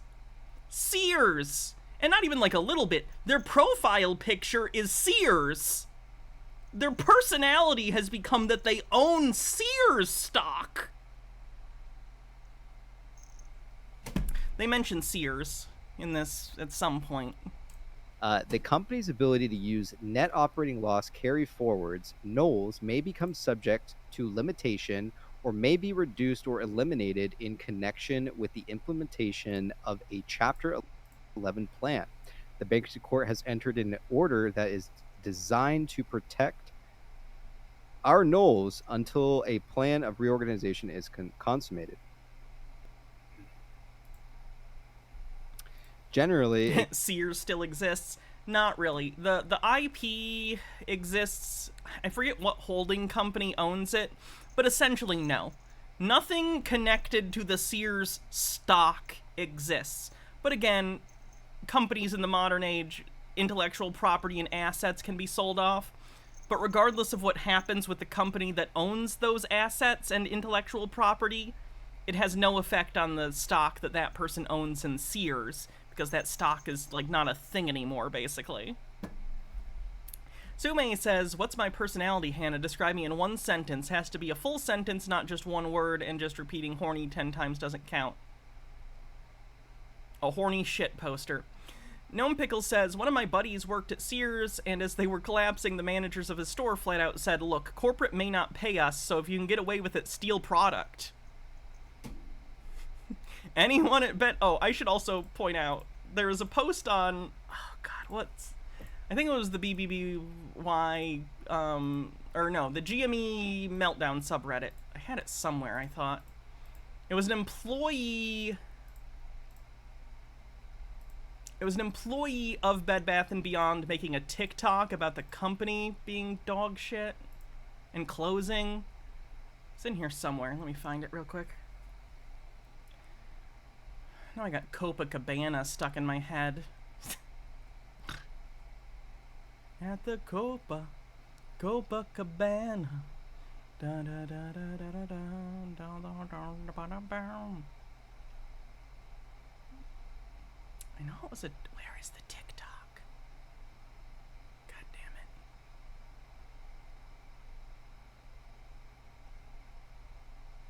damn it.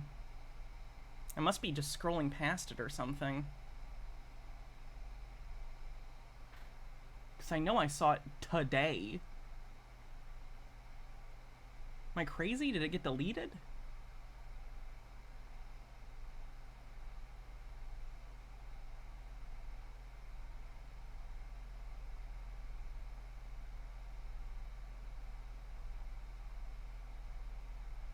Sorry, I'm just taking a second to see if I can find it.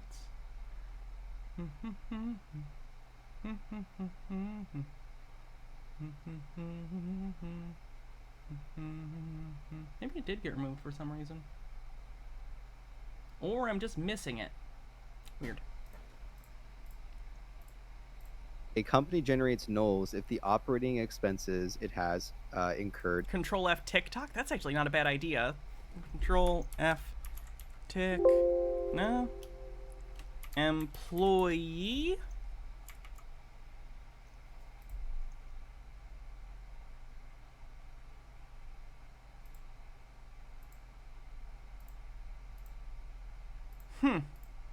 I don't know. Exceed the revenues it has earned during. Oh, was it on BBBY? My bad. A single tax. Favorite Doctor Who moment? Oh god. I can't play the whole thing. Actually, I'm not gonna play all of it. I don't want to deal with copyright bullshit. Thank you for the link. Oh yeah, I remember. It said shills be shillin'. Damn it! Video currently unavailable. Fuck. Is it only on TikTok, maybe? Can I, like, click on it and get it? There we go. It says, me when someone asks, so why are all your stores closing? And I get to tell them that the CFO was money laundering, somewhat, got caught, and then died on purpose, so now all the stores are bankrupt. Yeah.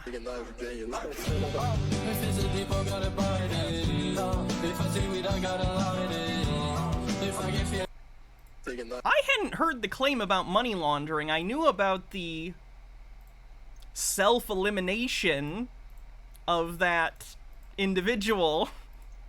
YouTube stupid. But I hadn't heard that it might have been around money laundering. You don't think that's the truth? There's no proof he was money laundering? Okay. I'm definitely not going to spread that then unless there's any sort of confirmation. Might just be an employee rumor. And I especially don't want to spread rumors about someone who's dead. So let's not do that. Next year. Either way, though, store's closing. Company may apply or carry forward nulls to reduce future tax payments subject to certain conditions and limitations. Wasn't the hype around BBBY stock due to the fact that the guy died and it was changing hands? No, the hype around BBBY stock happened initially because Ryan Cohen, who's involved in GameStop, and a lot of the meme stock people love him because he's like Wish.com Elon Musk, and they like him for some reason. He got involved in Bed Bath & Beyond, so they got involved in Bed Bath & Beyond, but then he sold all his shares and basically pump and dumped them, but they don't want to admit that happened. So sometimes that literally they'll be like, no, Ryan Cohen didn't really sell his shares, he just put them in a holding company or something. He sold them to a holding company. No, he fucked you guys. Ryan Cohen fucked you guys. To date, the company has generated a significant amount of U.S. federal nulls. We expect that we may undergo an ownership change under Section 382. The way these guys talk about nulls reminds me of people who don't understand how tax write-offs work. So to be clear, when someone says, like, I can write this off on my taxes, it's not like it's free money. You didn't buy the thing for free, it just lowers your overall tax burden, right? That's not necessarily something you're gonna buy a company for, especially if that company has a ton of liabilities, like Bed Bath & Beyond does. doesn't really make sense, especially when you're just gonna have to spend money on the company to get it anyway. 2 of the code in connection with the consummation of a Chapter 11 plan. Nevertheless, we believe these nulls are a valuable asset for us, particularly in the context of a Chapter 11 cases. And this is what people need to understand in the chat. All right, this is what I don't understand when we bring Pete on the show. Pete is always saying, "Well, what happens if equity gets wiped? What happens if equity gets wiped?" They quite literally can't get the fucking they can't get the nulls, man. Why do you think anyone wants those so bad? That's a big fucking deal. They need the fucking nulls. Who? And to be able Ethereal, they need these nulls. Why? to do that, they have to I feel like there are much easier ways to lower your corporate taxes. you have to keep shareholders, all right? That's a fact. So whenever we talk to Pete, I never understand, how he mentions, getting wiped out when quite literally we know for a null, to have the net operating loss, there are certain conditions that need to be met, and shareholders is one of them. Shakespeare says ownership change below 49% equals Because Holly Etlin said nulls are valuable. They abso-fucking-lutely believe everything she says like it's scripture. It's wild to me. She's literally in charge of, like, trying to get as much money as possible for the creditors. She's a salesperson, effectively, right now, trying to sell Bed Bath & Beyond assets. Of course she's going to give the most optimistic view of anything and act like everything about the company is valuable. It's literally her job to do that. 100% of nulls can be used. Change over 50% mean 80% of nulls can be used. Interesting. Did you guys know that Sears has $3.6 billion worth of nulls? Sears? Wow. Wow. How do they? Oh, they. I know. I hate it when it. And I know this is stupid and I know it doesn't matter, but I accidentally called her the CEO, and they all jumped on that. You can't do that with people like this. Because if you get any little tiny thing wrong, they'll jump on that, even though it has nothing to do with the overall point you're making. It's a shame. Yeah, waiting to be used. When did they go bankrupt, ABC? Oh, buddy, somebody will have to Google that to find out. But, they're still available to be used if they do come out of bankruptcy.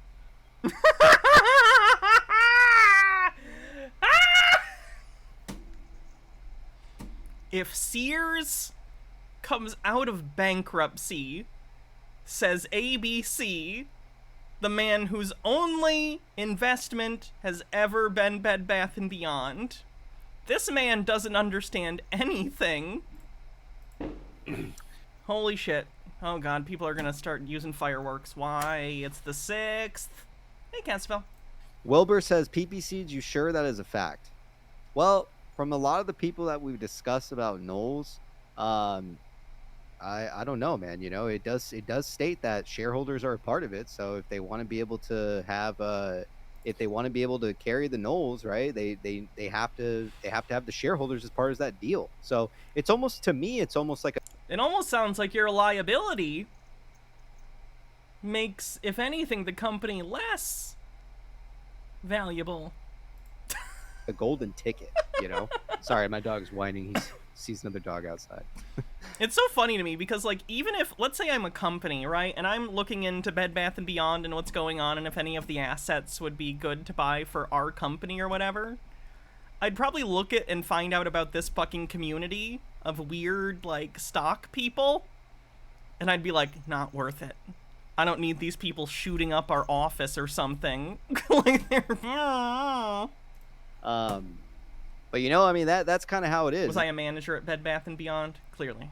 Is that typically how it is, ABC, with the nulls and net operating losses? Yes. So you get 100%. I actually worked at every Bed Bath & Beyond, and short holders paid me to sabotage every single location.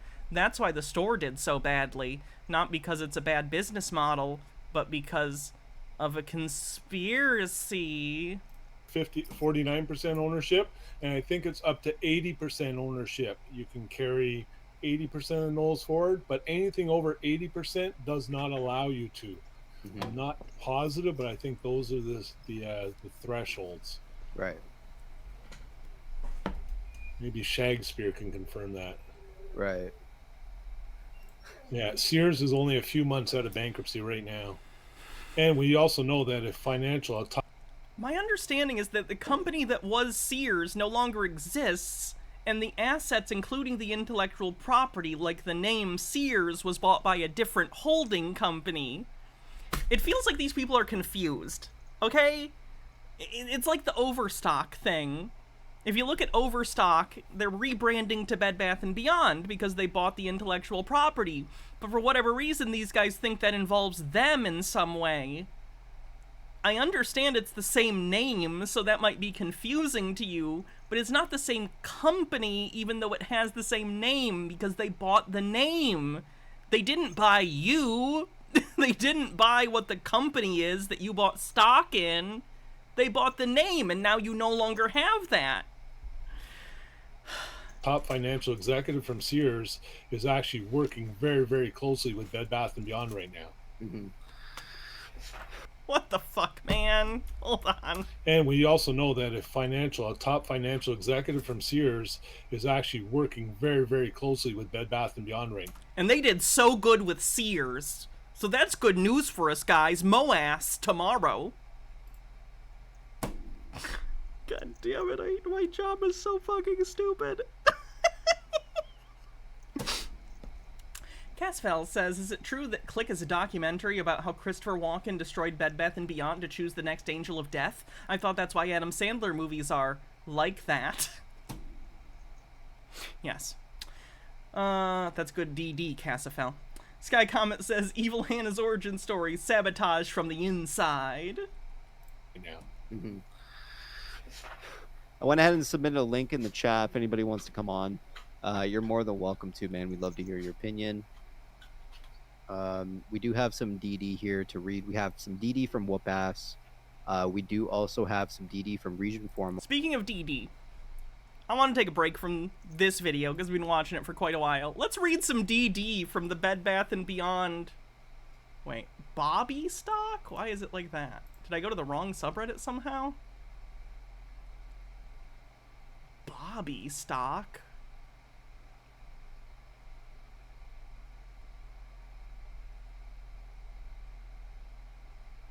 Is this like a Circle Jerk sub? Or is this real? I can't tell. Hold on. I didn't realize I didn't go to, wait, right? No. Let me look.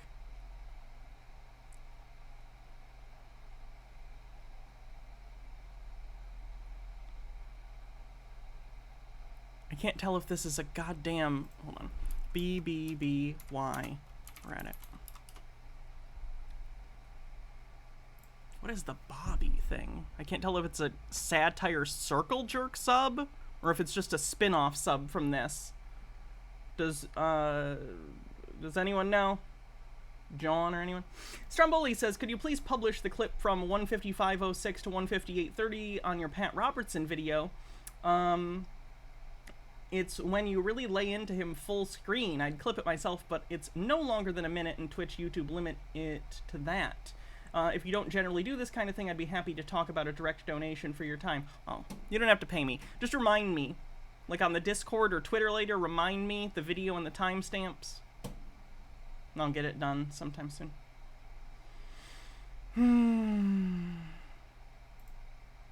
Is this DD? Okay, let's take a read of some DD. So by this point, I think it's very clear this has been a big bear trap set strategically, presumably by Cohen and some of his affiliates. I did some digging on other companies who went bankrupt but exited with shareholders being made whole and found something interesting. What did I ask? Oh, there was another sub, and I accidentally clicked on it instead of BBBY, and I wasn't sure if you know. It's called Bobby stock, BOBBY stock. Is this a satire sub? Do you know? Anyway. Chibahawk420, thanks for 23 months, says forgot to sub yesterday. What's DD? Due diligence. It's just another cult. Okay, we can read that one too then. Good. So by this point, I think it's very clear that this has been a big bear trap set strategically, presumably by Cohen and some of his affiliates. Many of these people believe that the bankruptcy proceeding is just a trick that Bed Bath & Beyond is pulling in order to get the short squeeze, Like, it's a trick. Which, I don't know if you know this, filing bankruptcy under false pretenses is what we like to call in the business fraud? So even if this was true, which it's not, it would be crime? So, anyway.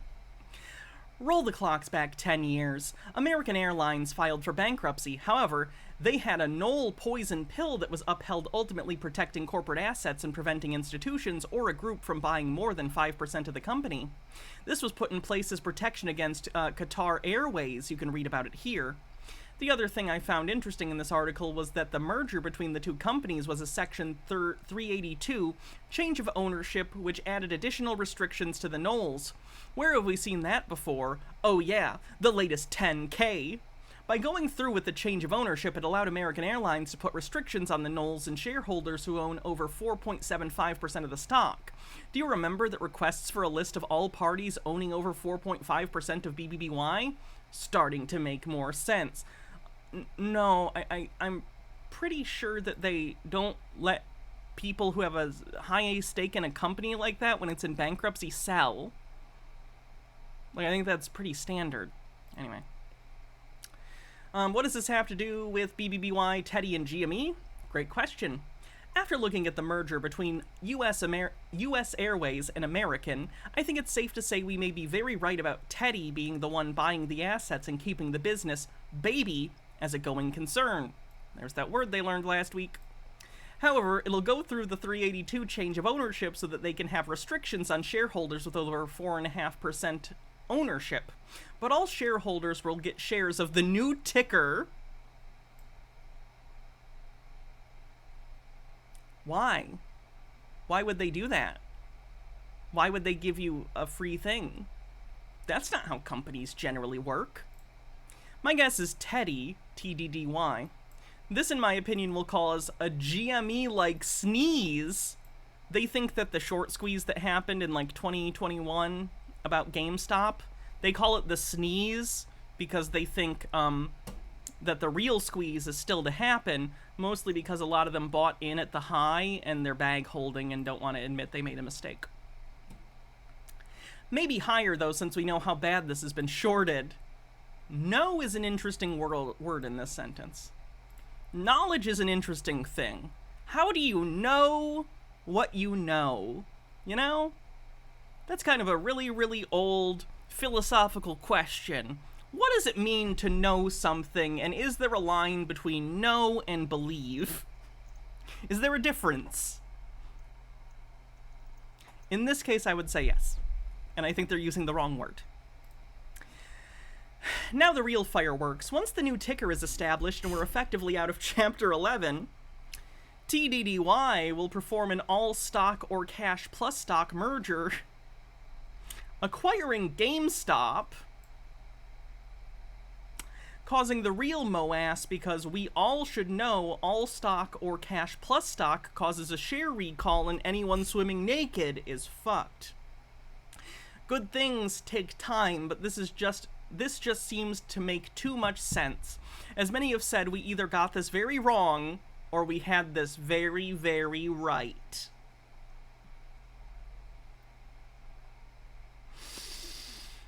Early but not wrong. The company is liquidating. You could almost not be later. Oh god. So bad. Where's the other post? Let's take a look. I'm not a financial advisor. The following is the ramblings of a crazy person with too much time on their hands. None of this is financial advice, and if you buy stock based on this post, you should seek a medical professional for mental well-being. This is, again, It feels like these people understand that what they're doing is conspiratorial, but they still want to believe it, so they deal with that dissonance by lampshading it. It's almost like the dissonance is a pressure, and in order to relieve some of that mental pressure, they jokingly admit this is crazy. That's called lampshading. You're admitting to a thing you're doing, but jokingly in a way to downplay what you're doing. Argonian Bum, thanks for gifting us up. Kind of like how an alcoholic might make jokes about, haha, I'm such an alcoholic. You know what I mean? I think people know people like that. They're lampshading. They're saying a thing that's true, but jokingly, so it can't be a problem. I've noticed some interesting things related to Bed Bath & Beyond, Star Wars, and some other DD items that are interesting to say the least. I'll show you a timeline in order from when these items were published to recent. Like Lord of Patriarchy, good example. So this is a picture of Teddy.com something? Which might be a mock-up? Because I've seen nothing about that, and I've seen no indication that it's a thing. At least not other than the kids' book thing. Back in August of 2021, this screenshot was taken and submitted for trademarking purposes. As you can see, there is a Yoda Lego set and the example page for Teddy.com, which is owned by Ryan Cohen. As of now, Teddy.com is Ryan Cohen's website for Teddy Publishing, where he released his Teddy books, which have led some people to believe is a tinfoil cornucopia for insane people, myself included. Yeah? Interesting that the first traces of Teddy.com were for an Amazon-esque... He's just saying things! Cite your sources! Why is he saying this? Interesting that the first traces of Teddy... Oh, okay, there is. There's a little 4. So that probably means there's a citation down here, right? Wait. Yeah. Let's take a look. Thank God he actually cited sources. Wait. No? Wait, where's the citations? There's like a little 4, like it's a citation. Oh, just Teddy.com. The whole citation is Teddy.com. Oh, fuck. Overthought, thanks for gifting a sub to Bed Bath & Beyond. So I guess I don't know where he's even getting the claim that the first traces of Teddy.com were for an Amazon-esque online platform. He's just... Oh, the camera fucked up, sorry. Like, he's just saying that? I don't know where he's getting that thought. The Amazon affiliate links are still there. Gotcha. Oh, by the way, if anyone wasn't here earlier, I did get the Teddy book. Ryan Cohen's Teddy book. One of them. The one about finances, because I thought it was appropriate. Got it on Amazon. $12. Anyway, also I noticed this is kind of weird. It has like 3 different barcode stickers on it. Like one of them might be the retail one. One of them might be an Amazon warehouse one. Why are there 3? Apparently Kais thinks the book has hints to G-Merica. Oh yeah, I know. Different stores? See, that's what I'm thinking. To me, it feels like if this is going from one store to another, and this is new, this wasn't sold before I got it, this is not a used book. Like, did it just not sell somewhere? It was not a library book. This is a new book.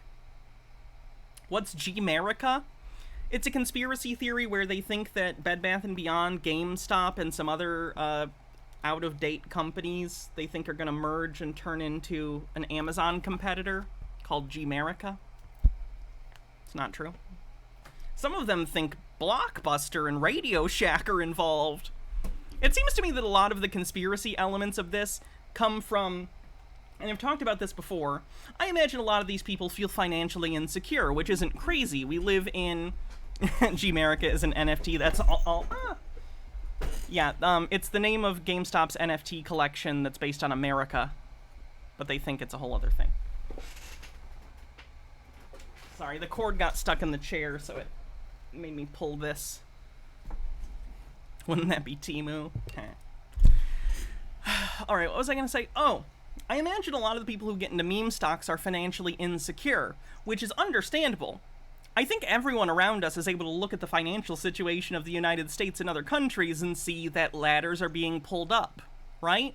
People's ability to improve their lives financially, the avenues of doing so have gotten narrower over the years. As income inequality has gotten worse, avenues for becoming wealthy or even just stable have lessened for people.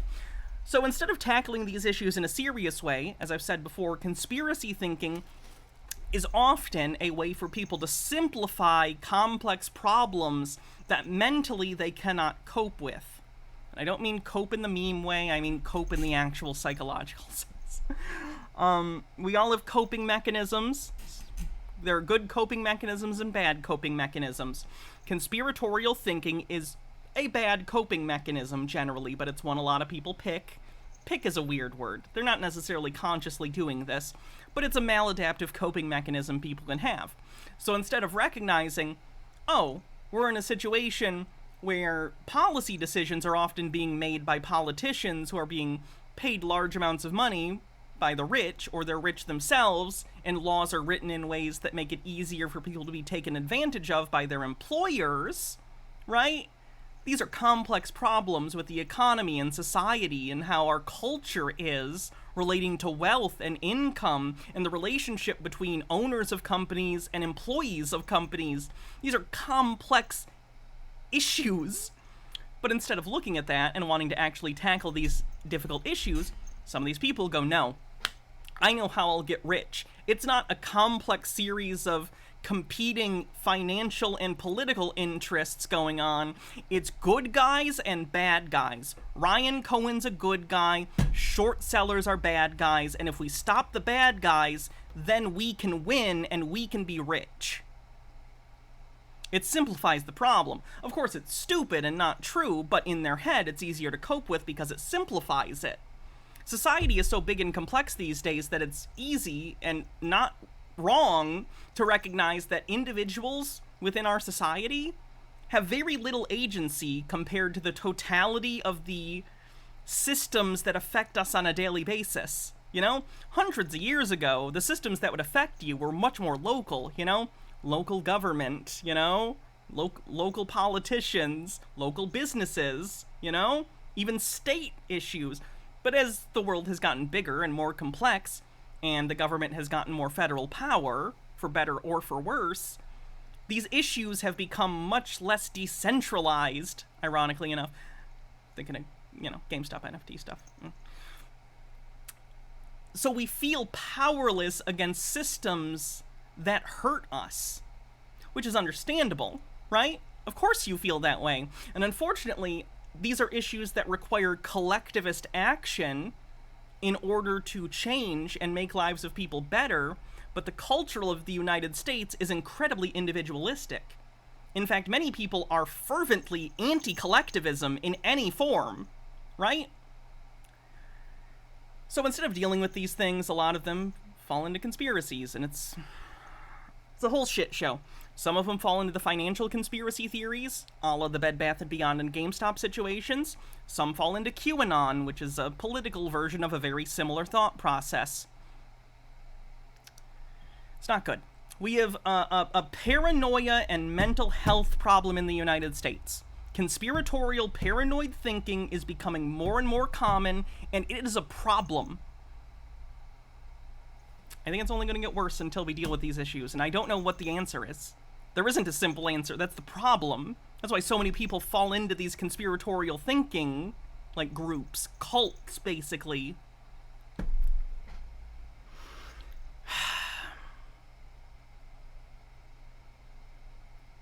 But I don't know. I'll rearrange deck chairs in the Titanic while we're waiting for everything to go down.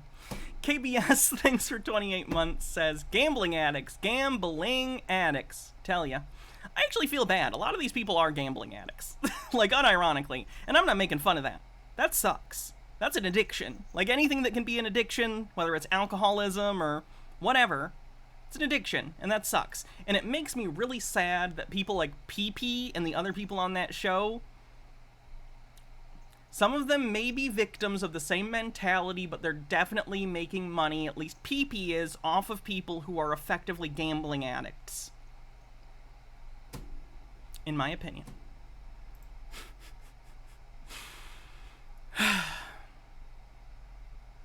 Okay, let's continue reading.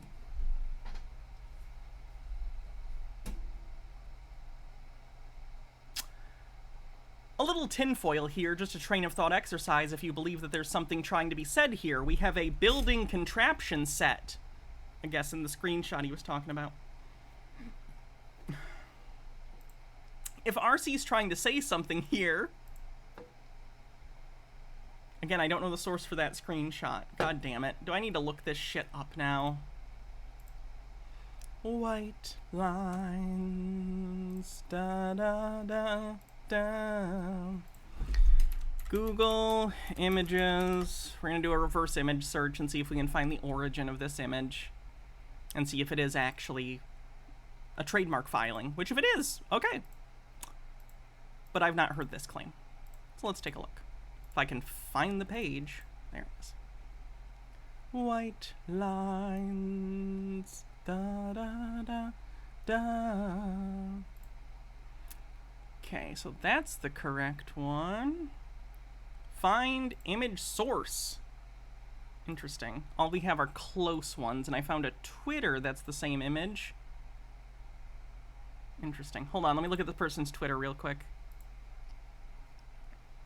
Just want to make sure they don't post porn or anything before I do this. Media. White lines. God damn it.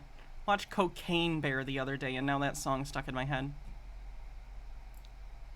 Okay, so I see this person posting it, but it doesn't say anything about the origin. That's unfortunate.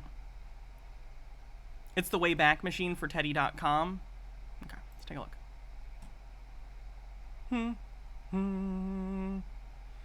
Teddy. Oh, was this what it was prior to Ryan Cohen buying it? That would make sense. Because I know he had to buy it. He had to buy the IP, or the web address. When was this from? June 2023? Is this prior to when Ryan Cohen purchased the... Yes? Okay. Alright. Thank you. We got there. We got there. So that page has nothing to do with Ryan Cohen's Teddy.com. It's the website that existed prior to him buying the domain name Teddy.com. Makes sense. Yeah, I saw the Marjorie Taylor Greene thing. Interesting. I enjoyed Cocaine Bear.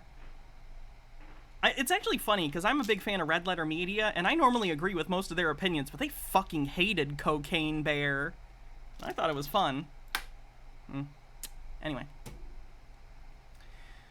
As of now, Teddy.com is Ryan Cohen's website for Teddy Publishing, where he released his Teddy books, which have led some people to believe it is a tinfoil cornucopia for insane people, myself included.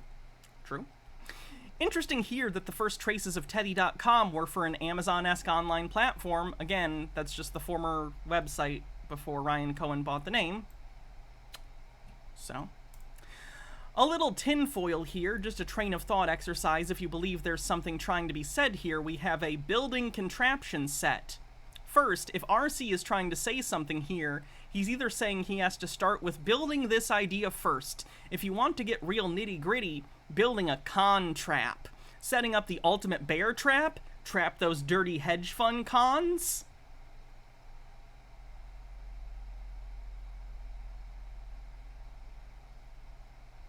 I'm sorry, I'm taking psychic damage. I'm giving myself a second. So he thinks that the Wayback Machine screenshots from the website before Ryan Cohen owned it are him sending a secret message even though he had nothing to do with the website prior to buying the domain name. Okay. Strumbly says, who watches the Red Letter Media to agree with them anyway? They just articulate it well and that's all I need. That and other humor is funny, so the anti-nostalgia critic, oh, I agree. It's not the first time I've disagreed with them, and I have no problem disagreeing with them. It's a movie thing, you know? I like disagreements about that, because it's a subjective thing you can have. Ah! Sorry. It's a subjective thing you can have arguments about, you know? It's just interesting, because normally our view on movies lines up pretty well. Mike likes schlock like I do, and Jay likes disgusting, weird movies like I do. So, it's just kind of funny. Anyway.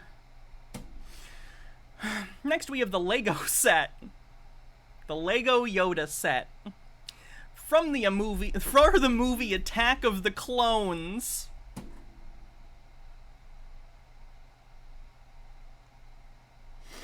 I do like a good Lego set. First off, Attack of the Clones is the second Star Wars movie released in 2002. I mean, it's episode 2. But it's not the second Star Wars movie, it's the 5th Star Wars movie. This Lego set from a movie that came out 20 years prior to the mock-up of this web page, they couldn't find a single more relevant item from more recent movies that came out in the J.J. Abrams Disney trilogy. To me, this seems like a carefully selected item. Or the website that used to be Teddy.com sold overstocked merchandise, and it was just an old Lego set. Probably that one. Stormtroopers are clones. Okay, I'm sorry. I gotta be pedantic here, and I know this doesn't matter and it's stupid bullshit. Stormtroopers are not clones. Clone troopers are clones. After the Empire took over, they stopped using the clone troopers and started integrating recruits and conscripts into the stormtroopers, and slowly phased out the clone program. So, like, the Death Star was not full of clones, you know? It's full of rando stormtrooper people. Anyway, stormtroopers are clones. They're the clones of Boba Fett's father, Jango Fett. Well, so is Boba Fett. You could technically call it Attack of the Stormtroopers. It's the same thing. No, it's not. Stormtroopers are not clone troopers, goddammit.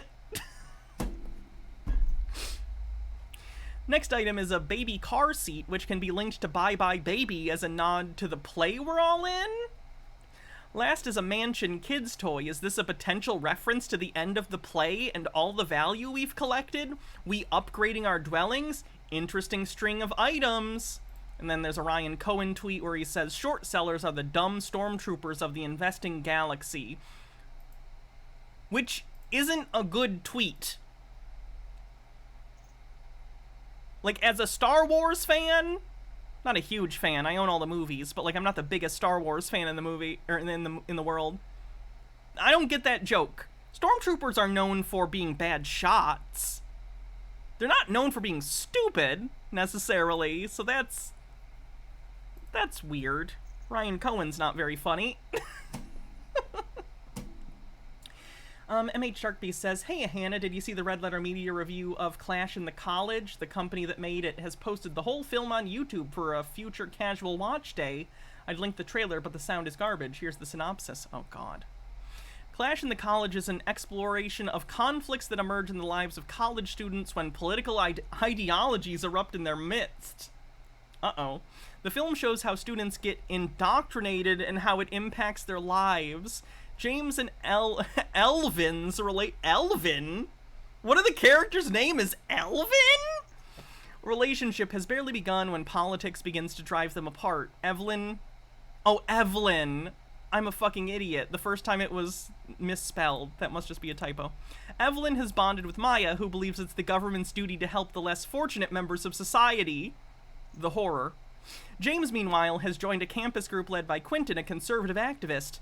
Completely filmed and produced in Center County, Pennsylvania, Clash in the College covers a wide range of social and political issues, including abortion, immigration, government spending, and education, while emphasizing finding middle ground where we can all agree.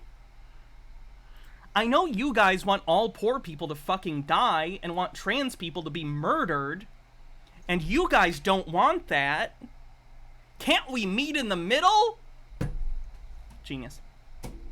Gnome Pickle says, like stormtroopers, these short sellers will miss their shot here. It's easy to fix. Yeah, I don't think Ryan Cohen thinks anything he says through. 7 months later, we got our first Star Wars RC tweet. Short sellers are dumb stormtroopers of the investing galaxy. Remember Yoda and the Attack of the Clones toy I just broke down a moment ago? Interesting connection there with the context of who the clones are and his first Star Wars tweet. Dumb stormtroopers is also a joke in Star Wars circles that they are dumb because they shoot and never hit anyone. Again, they're supposed to be bad shots. That's become a meme.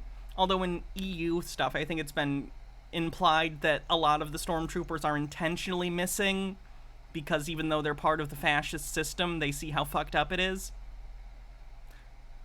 But either way, they're not dumb. Who's a better writer, this guy or Peter? I'm gonna say Peter. Anyway. 3 months later, we get the first purple heart emoji from Ryan Cohen saying the left and the right should come together and be peaceful and more civil. Two sides come together. Purple heart. Oh my god, guys. Enlightened centrism. He just wants to grill. Right before RC sold. Notice that sold is in quotes. You don't need to put that in quotes. He sold. He sold, guys. That doesn't need to be in quotes. Right before RC sold in August 2022, he tweeted another purple heart where many people have speculated BBBY, blue, and GME, red, which is Bed Bath & Beyond and GameStop respectively, when mixed together make purple, again, coming together. Okay, so for a second, let's think about this. Because I don't know if we've talked much about the actual, like, stupidity of the idea of combining GameStop and Bed Bath & Beyond. These are companies with A, fundamentally different business models, B, entirely different product categories, C, they cater to entirely different demographics. Why would it make sense for them to be in one company? Like, what if... It'd be like saying Chuck E. Cheese and Olive Garden are gonna merge. Like, what are you doing with that? Like, what do you mean they're merging? They're two very different things that are for very different demographics and cater to different things. You know what I mean? It doesn't make sense. Although, if they want to get an animatronic rat in Olive Garden while I stuff myself with carbs, like, I wouldn't be mad. I do like that animatronic rat. Anyway.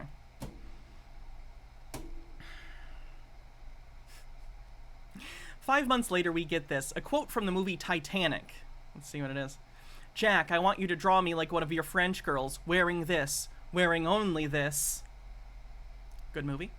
5 months later, we get this, a quote from the movie Titanic. This is in relation to the famous scene where Rose is asking Jack to draw her nude, wearing the blue-purple diamond pendant. It's blue. It's the heart of the sea. It's not purple. It's blue. Sorry, H. Baird. H. Baird says, while we're on the subject of weird movies, good candidate would be The Astronaut Farmer. It stars Billy Bob Thornton and is a perfect distillation of mid-2000s libertarian anxiety. I'll have to check it out. The Heart of the Ocean. See, people, you know, I think that my movie knowledge is dumb bullshit trivia that's worthless, but how often in conspiracy theories have they brought up something from a movie? Because a lot of conspiracy theorists use movies as a frame of reference because they think in narrative and not logic, you know? It's actually been a skill that's helped me pretty well. That's funny. Heart of the Ocean. I've been wanting to watch Titanic since the sub thing happened. So the Heart of the Ocean is kind of the MacGuffin in the movie Titanic, if you haven't seen it. It's blue. Like, it's not even close to purple. It's straight up blue. It's called the Heart of the Ocean, specifically because it is blue? Like the ocean? I know that's high concept shit, guys, but it's not purple. Believe me, if it was, I would have known because A, I like the color purple, B, I fucking love amethyst, okay? I love purple, and I love heart symbols in jewelry and everywhere. Like, it's a personal thing, you know? Which I'm not gonna get into here. I think I've talked about it before. Hydrate. So if the MacGuffin in the movie Titanic was a blue or a purple amethyst heart, I would know. Because I would probably own one. H-Bird says, let's hope they don't watch the movie Conspiracy Theory and get the idea to try and bite Patrick Stewart's nose off. I mean, that might be fun to watch. Patrick Stewart also kind of seems like a cunt to me, so... To be clear, I love his performances. I don't have anything necessarily personally against the guy. I've just heard... He just seems like a guy who's too self-serious and can't take a joke. And I don't think he understands Jean-Luc Picard's character at all, based on what he tried to do in the movies and Picard's first 2 seasons. Anyway. Anyways, in this movie, everyone searching for the pendant is interviewing the old lady, insert 83 years joke. But she's a crafty old bugger, and she actually has the diamond pendant the whole movie. Kinda selfish to have these people looking for it, spending millions of dollars, and the old bag has it in her pocket the whole movie laughing at them. To be clear, she's the owner of that in the movie. These explorers are not owed her thing. Like, they're effectively grave robbing anyway. They're stealing from the Titanic. And I understand, to be clear, I understand if you're actually for historical purposes taking things from Titanic for research purposes, totally fine. Understand that, you know? I get it. But it doesn't seem like that's what they were doing. It seems like they were specifically looking for a really expensive diamond necklace. Which is pretty fucked up. Anyway. Have you guys seen the original ending of Titanic? It's awful. I'm glad they changed it. Anyway. At the end of the movie, after she tells her story, she throws the pendant off the back of the exploration ship and it goes to the bottom of the sea. Then she dies. Many believe RC didn't sell. Those people are wrong. Many people also believe the Earth is flat. They're wrong too. And I am in that boat. Teddy is also listed as a bank. This comes from some of the trademark filings that RC's lawyer did have it listed as a bank, and I don't know why. I know John and I talked about it briefly. I think it was John at least, and John said it might be for tax purposes, but again, it's Canadian trademark law. I don't know dick about that, and I'm not one of these people who's going to pretend I do. But suffice it to say, I don't think he's trying to turn GameStop or Bed Bath & Beyond into a bank. Because why would you do that? I mean, like, why would you... I'm just trying to think about someone going, I'm going to start a bank. You know what I should do? I should buy 2 failing retail stores and turn them into a bank. It would be like saying you wanted to open a restaurant, so you bought, like, a Burlington coat factory. Like, these things are unrelated. It's Delaware corpse law, and I do know about that, and I think it's just for tax reasons. Bank of America isn't even listed as a bank. Okay, thank you. Sorry, for some reason I thought it was the Canadian trademarks we were talking about at the time. Probably because they've been talking about the Canadian trademarks because they're more recent, like in the last couple days or something. Overthought says, fun fact, when I was young, I must have had a Titanic fascination, so my mother, being a good Christian woman, got me Titanic the movie, like the 1930s version. Was it A Night to Remember? It's in the Criterion Collection.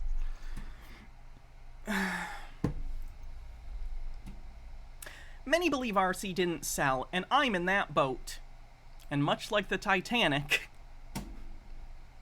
that boat does not have a good ending for you. Teddy is also listed as a bank, easy place to store some shares that you could have sold to yourself.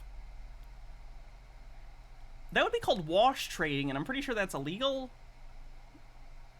Wash trading's illegal, right? Am I crazy? John, you know what you're fucking talking about. Wash trading's illegal, right? Is RC saying he had the shares all along, like the diamond pendant? Ayo. I didn't believe him until he said Ayo, and then I was like, damn, he's just like me for real. Cassifel says, Here's my pitch. We build a 1-1 scale Titanic across the street from the Ark Experience. It's a fully functional hotel resort. It's themed as a 1-1 Titanic experience, and the main hall set to be a museum about nautical history. Right behind that, we build a mirrored wrecked Titanic, another hotel and resort, but filled with facts about the effects of the ocean on the ship. Life in sea, endless march of time, why across the... Why across the Ark Experience? I want to add to the Titanic KD. Oh, shit.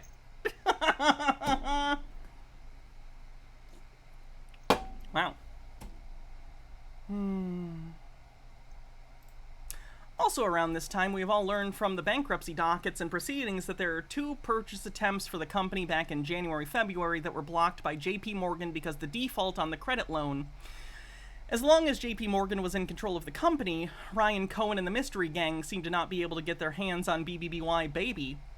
BBBY Baby. After this tweet, which was trading in the $1.20 range at the time, the price rocketed up to the $7 range, starting that on January 9th. Was that RC and others taking positions? How much longer is this? Holy fucking shit. I think that's enough from that post. I think we get he's crazy. Spent like an hour just reading that. God damn it.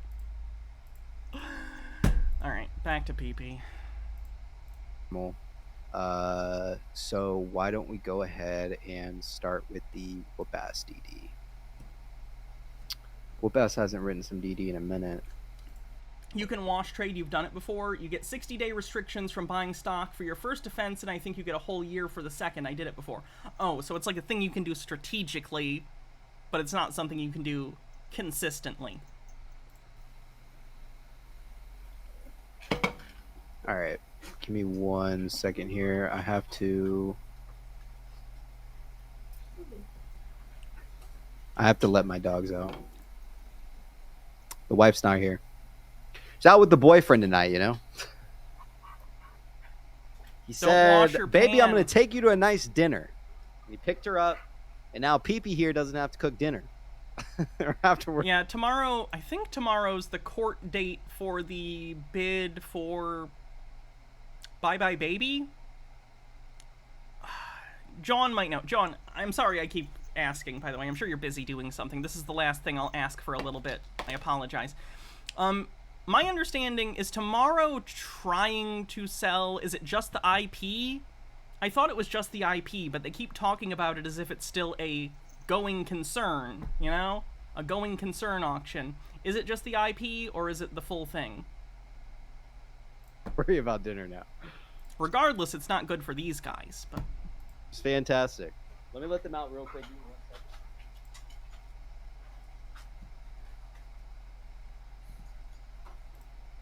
Tomorrow's the sale for the entire store as a going business? Okay, cool.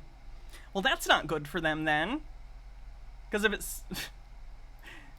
if it sells for, like... I believe the bid that I heard about was $15.5 million from a small-ish, like, baby furniture retailer. If they buy it, and I know that they're fucked either way, but, like, they seem to think that's good for them? But it wouldn't be, because they think Bye Bye Baby is like the #1 asset. They think it's like the big asset that's gonna wipe out the debt is Bye Bye Baby. But if it gets bought by that company by $15.5 million, I don't even know what they're still gonna hold on to. Like, what are they mentally, like, how are they gonna, I don't even know where they're gonna move the goalposts next. Probably September? September, when the stores, like, all close after they're done with the liquidation sales? Or $15 million anyway, it's peanuts when they're $5 billion in debt. Yeah. Alright, sorry about that. Reminds me a little bit, Folding Ideas, Dan Olson did a video on the metaverse a while back, and there was a section on Decentraland and the controversies around their number of active users. Some saying it was in the hundreds, some saying it was as high as like 10 or 8,000 or something. And he made a really good point, which I think is applicable here, and it's regardless of whether or not this thing sells for 15.5 million, 15 million, 100 million, $500 million for Bye Bye Baby. For these guys, these are all the same number. All of these numbers mean they don't get money. And I don't know if they know that? I don't know if they know that. Huh. Anyway. All right, let's get into some of this DD. It feels like at the end of the day, a lot of this just comes down to they hope whoever buys the company gives them money or equity in the new company just to be nice. Which isn't generally how companies work. MH Darkbeast says, by the way, Handed, did you see that Kal-El is fighting evil by moonlight? Fighting evil by moonlight. Holy shit, does he have a magic girl transformation? I don't like anime, and this isn't an anime style, but like, I think this Superman show actually looks really fun. Yes! God! It's beautiful! Yes! Oh, I like that Superman suit design. Oh, I wish he had the red trunks. But still, overall I like it. But for God's sake, use the trunks, it breaks up the color! I blame Zack Snyder for this. And the new 52. I think this needs something more. A belt? Oh my god, yes! They punked me. I got fucking punked. Oh my god, I love this show already. At least shorts. You don't think people will recognize me? Good. Okay, they got me. Well, that's good. And we can discuss a little bit. I have the Sailor Moon theme song stuck in my head now, so thanks for that. Ryan Cohen exiting. Hold on. Fucking hell.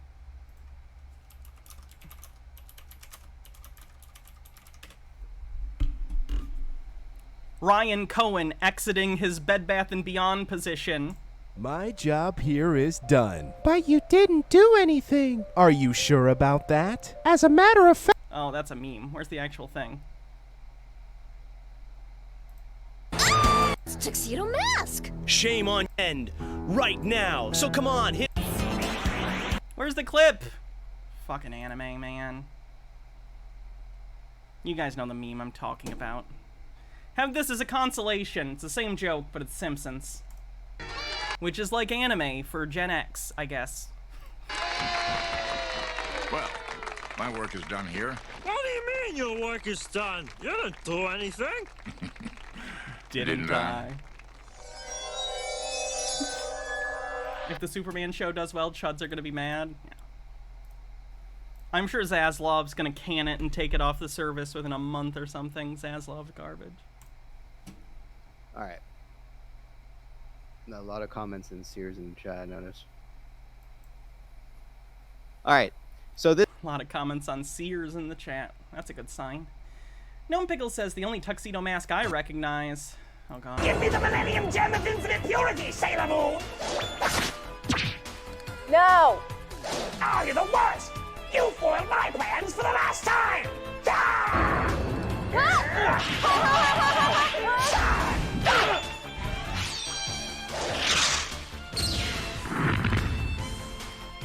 Don't give up, Sailor Moon! Believe in yourself! Okay, cool! Thank you! What just happened? Did a dude just throw a rose into the ground? Don't worry about it. That's just like a guy I know.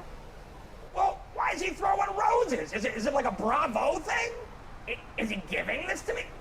Is this? It's bardic inspiration. God damn it. Read the rules, people. This is from Whoop Ass, man.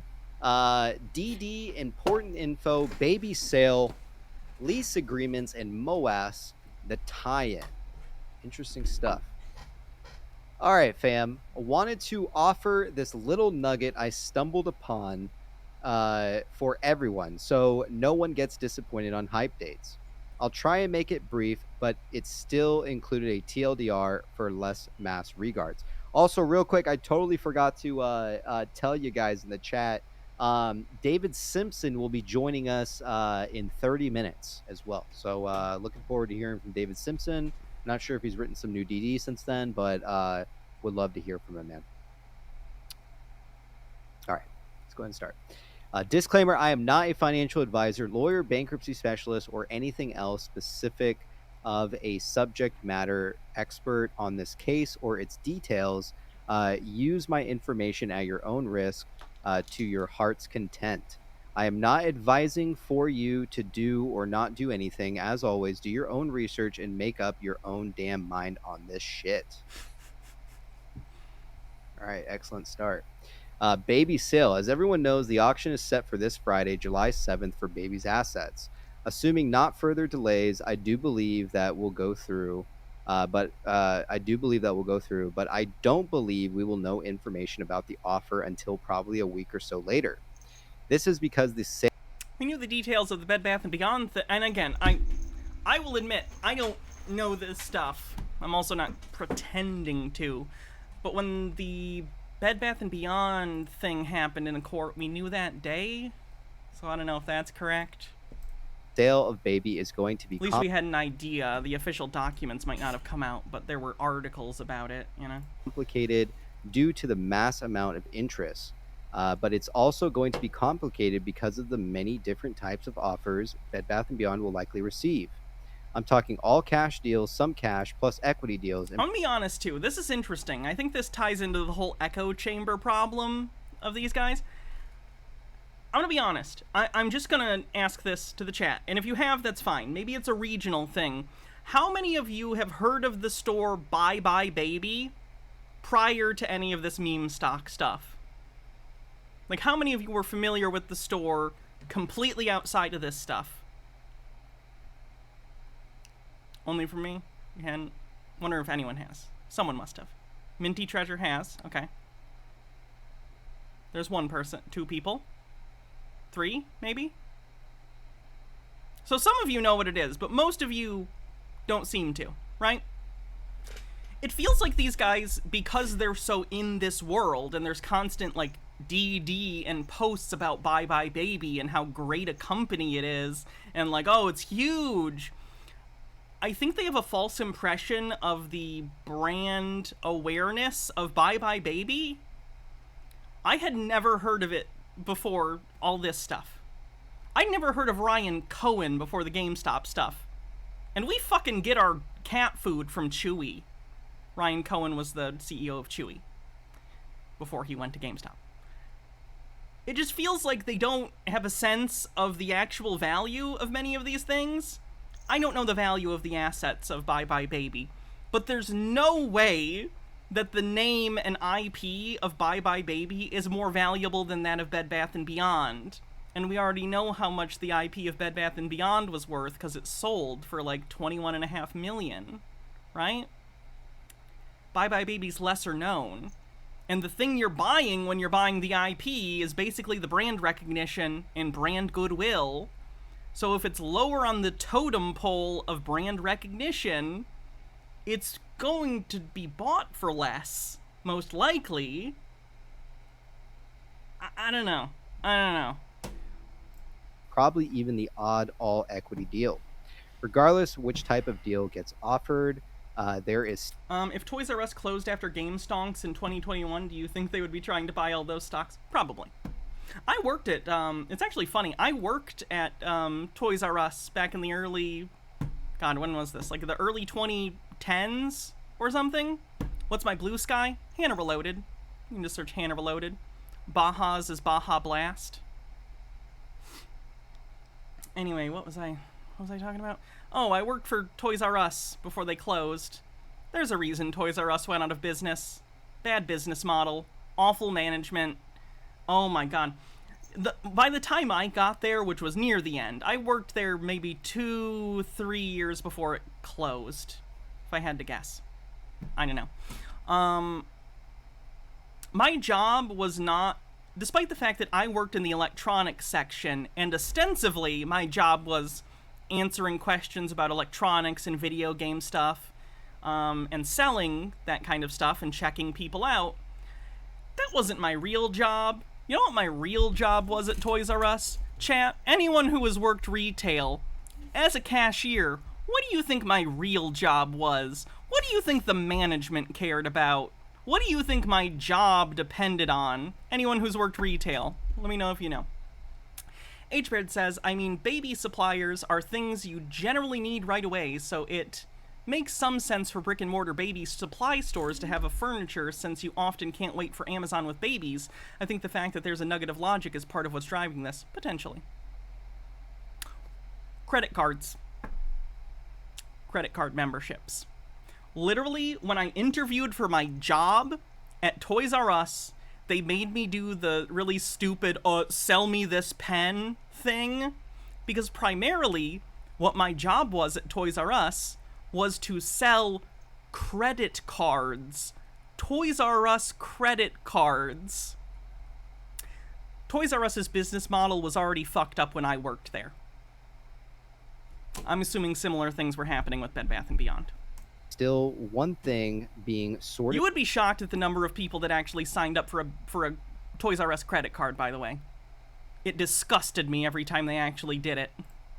Out that will and I felt awful because I was being made to do it. I needed the job at the time, you know? Like, we're being forced to prey on other working class people by wealthy people so I can eat. Sick shit. Have to have an impact. The interest rates on those cards were fucking bananas too. It was like upwards of 25% or something. It was crazy. Act of the sale of baby. We got some leases here. The lease agreements for Bed Bath & Beyond stores were already auctioned. We know that most, if not all, locations were rid of because this cleared out a lot of debt obligations. We also know they were sold almost, if not entirely, because Holly Etlin testified last week that Bed Bath & Beyond would not be operating as a going concern, meaning Bed Bath & Beyond will likely see some form of liquidation, buyout / rebranding, or a flat-out Chapter 7 liquidation, bankruptcy post-baby sale. Crushed Orchid says $650 million plus of Knoll is comprised of loss and equity value. I think we talked about that one show, didn't we, ABC? Yeah. Yeah. The same play is in progress for Baby. All the Bye Bye Baby store location leases are up for auction. However, unlike Bed Bath & Beyond, Baby is being auctioned off with intent of a going concern in order to preserve Knoll's tax breaks and maintain the business in an operational capacity. And honestly, that's the intent of Chapter 11 proceedings. To get back to functional business, this is what Bed Bath & Beyond wants for Baby. Understanding this, there will be desire to retain... I genuinely... Does anyone here know enough about... Like, I understand that they are doing Chapter 11, which is the restructuring kind. Yet we know that they are liquidating. Why did they file Chapter 11 and not Chapter 7? Is it because they're trying to make their assets look more valuable to potential bidders? Because it looks better if you're in Chapter 11 than Chapter 7? It makes your stuff look more solvent? I'm genuinely not sure. Some of those leases. Solvency for sale? That's what I was thinking, but I'm not positive. I wasn't sure if that's even a thing you're supposed to do. Thus, depending on which leases were retained, good store performing locations versus bad ones, that will have an impact on the price or offer of the baby sale. Thus, whoever... It's interesting to me, too, that some of these guys seem to not understand the economies of scale. Like, they'll be like, oh, they're going to close all the unprofitable stores and only keep the profitable ones open. Okay, but the margins are going to get even slimmer then, because if they have a smaller supply chain, if they don't have all the warehouses and workers they had prior to move product from place to place, all of a sudden the expenses of running these quote-unquote profitable stores would be higher, and you would have even slimmer margins, and then probably not be profitable. Like... It just feels like they think these things operate in isolation. They don't understand that, like, a company is a big mechanism, and things that happen to one part of it affect things that happen to other parts of it. Like, you can't cut out, and I know all the stores are closing anyway, but I'm engaging in what they think is happening. They think the unprofitable stores are closing, and only the profitable ones are staying open, as if taking out a bunch of the stores and warehouses and other assets isn't going to affect the profitability of the stores they think are profitable?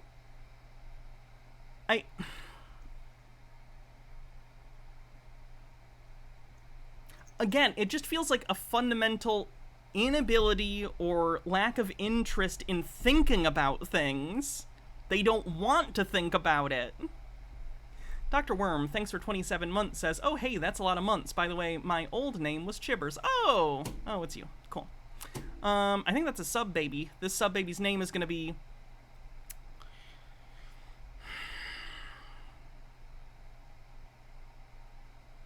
G-Merica the Beautiful.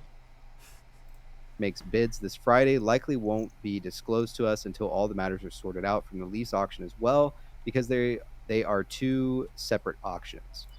Here's the latest sales docket that was released June 22nd and has a very small... Let me actually look this up. Let me Google it real quick in an incognito tab. Why would a company file for Chapter 11 if they're liquidating? I don't know if there'll be a thing about this.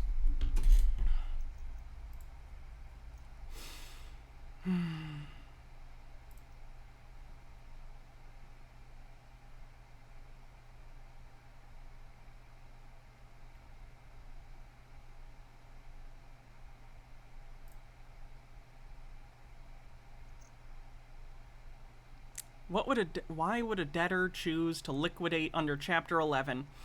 A reader asks, I read about a company that filed Chapter 11 recently with the plan to sell all assets and go out of business.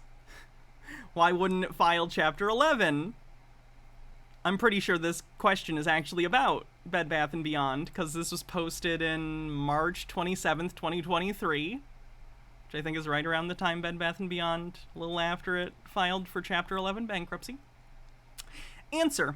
Well, it's true that the title of Chapter 11 is Liquidation and the title of Chapter 11 is Reorganization. These names are deceiving. When a Chapter 11 bankruptcy is filed, the business, the debtor, almost always stops operating. The Chapter 11 trustees take over control of the debtor's assets, its estate, and liquidates them for the benefit of creditors. Many times, however, a business is worth far more if it can be sold as a going concern. That requires the business to continue operating in bankruptcy, and that can be achieved in a Chapter 11 bankruptcy in which the debtor becomes a debtor in possession rather than a trustee being appointed. The debtor in possession may have negotiated a sale with a purchaser prior to bankruptcy, but the buyer wanted the free and clear protections under 363F. Filing Chapter 11 would allow the debtor in possession, sorry, I forgot the acronym for a second. This would allow the debtor in possession and the purchaser to complete the sale free and clear if the provisions of Sector 363 are met. The debtor may want to sell the business as a going concern. To certain purchasers, a going concern business will be worth more than a business that has stopped operating because the debtor in possession retains control in Chapter 11. The business can keep operating as it had been prior to the bankruptcy, thus preventing its going concern value. In short, the debtor in its business judgment may find that liquidation under Chapter 11 provides more benefits than liquidation under Chapter 7. No, this is not Quora. It's from a financial website. So, basically, what I thought, they're still liquidating, but it allows them potentially a greater return on the liquidation of said assets. Because if you sell Bye Bye Baby as a going concern, aka a functioning business, you're going to get more than just if you bought the IP. Regardless, though, they're still liquidating and they are selling that asset. So even if Bye Bye Baby, or whatever it ends up being called if someone does change the name, though I doubt it, will have nothing to do with the stock these people own. Okay, I understand. That makes sense. Small section on this topic. On page 31, marked as 23 at the bottom, bold my emphasis. Section 5.4, titled Properties. Here, ABC, will you read that section while I let my dogs back in? Yeah. Section 5.4, title to properties. Subject to requisite bankruptcy accord approvals and assumption by the applicable seller of the applicable contract in accordance with applicable law, including satisfaction of any applicable cure costs, and except as a result of the commencement of the bankruptcy case, sellers hold good title to, the right to use, or a valid leasehold interest in, all of the acquired assets, free and clear of all encumbrances, except for permitted encumbrances, other than any failure to own or hold such tangible property that is not material to the business, taken as a whole. Basically, this is saying that titles can be sold by the business as long as there are no holds against them, any liens or debt, so to speak, unless permitted by the courts. Understanding this, you wouldn't sell those locations to a party A if party B is expected to have access to some or all locations given that they bought the asset that is housed at those locations. Side note, the section 5.5 on contracts is also applicable because lease agreements are contracts. Read if it interests you. So when party B needs to be involved with the lease auction sale, grabbing the desired locations as well when they make the offer for the asset overall, which is baby, and given one is needed with the other, there's likely two conditions of the sale of either at this point. See you, Fenekigami. Thanks for hanging out. You to scroll down here, so we'll just wait back. But just a quick, there you go. Sorry about that. We're right at number 1, brother. Confidentiality? Yeah. All right. Confidentiality is maintained until both the lease auctions, selections, and asset auctions are confirmed going to the same bidder. Assurance or back out clauses that if certain or some number of lease auction selections are not won via bid, then that will nullify the baby sale. Or maybe there's a clause that if the baby sale goes through, it guarantees some auction bid selections at fair price or better for the desired leases.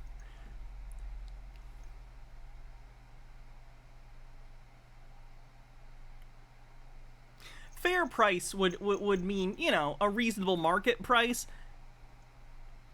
I kind of feel like these guys interpret fair price to mean whatever makes sure they get money. Just a guess, though. All that to say, we probably won't know for a week or two after either sale as the court figures out if the conditions were met and the sale is going through. Once it is confirmed as a valid bid, the court would assess if it's an appropriate one, suitable for all stakeholders, and represents the creditors and the estate as well. MOAS. So how does this... Okay, for those who haven't heard about the MOAS, have I talked about this? Have I actually gotten into the MOAS? This is more of a thing with GameStop, and even they've kind of backed off a little bit, some of them, because I think even some of them have realized that it's like horse shit. So some of them have started talking about, like, oh, it was never about MOAS, it was about the fundamentals of the company and Ryan Cohen, blah, blah, blah, blah, blah, making it profitable because NFT marketplace. Talked about it? Okay.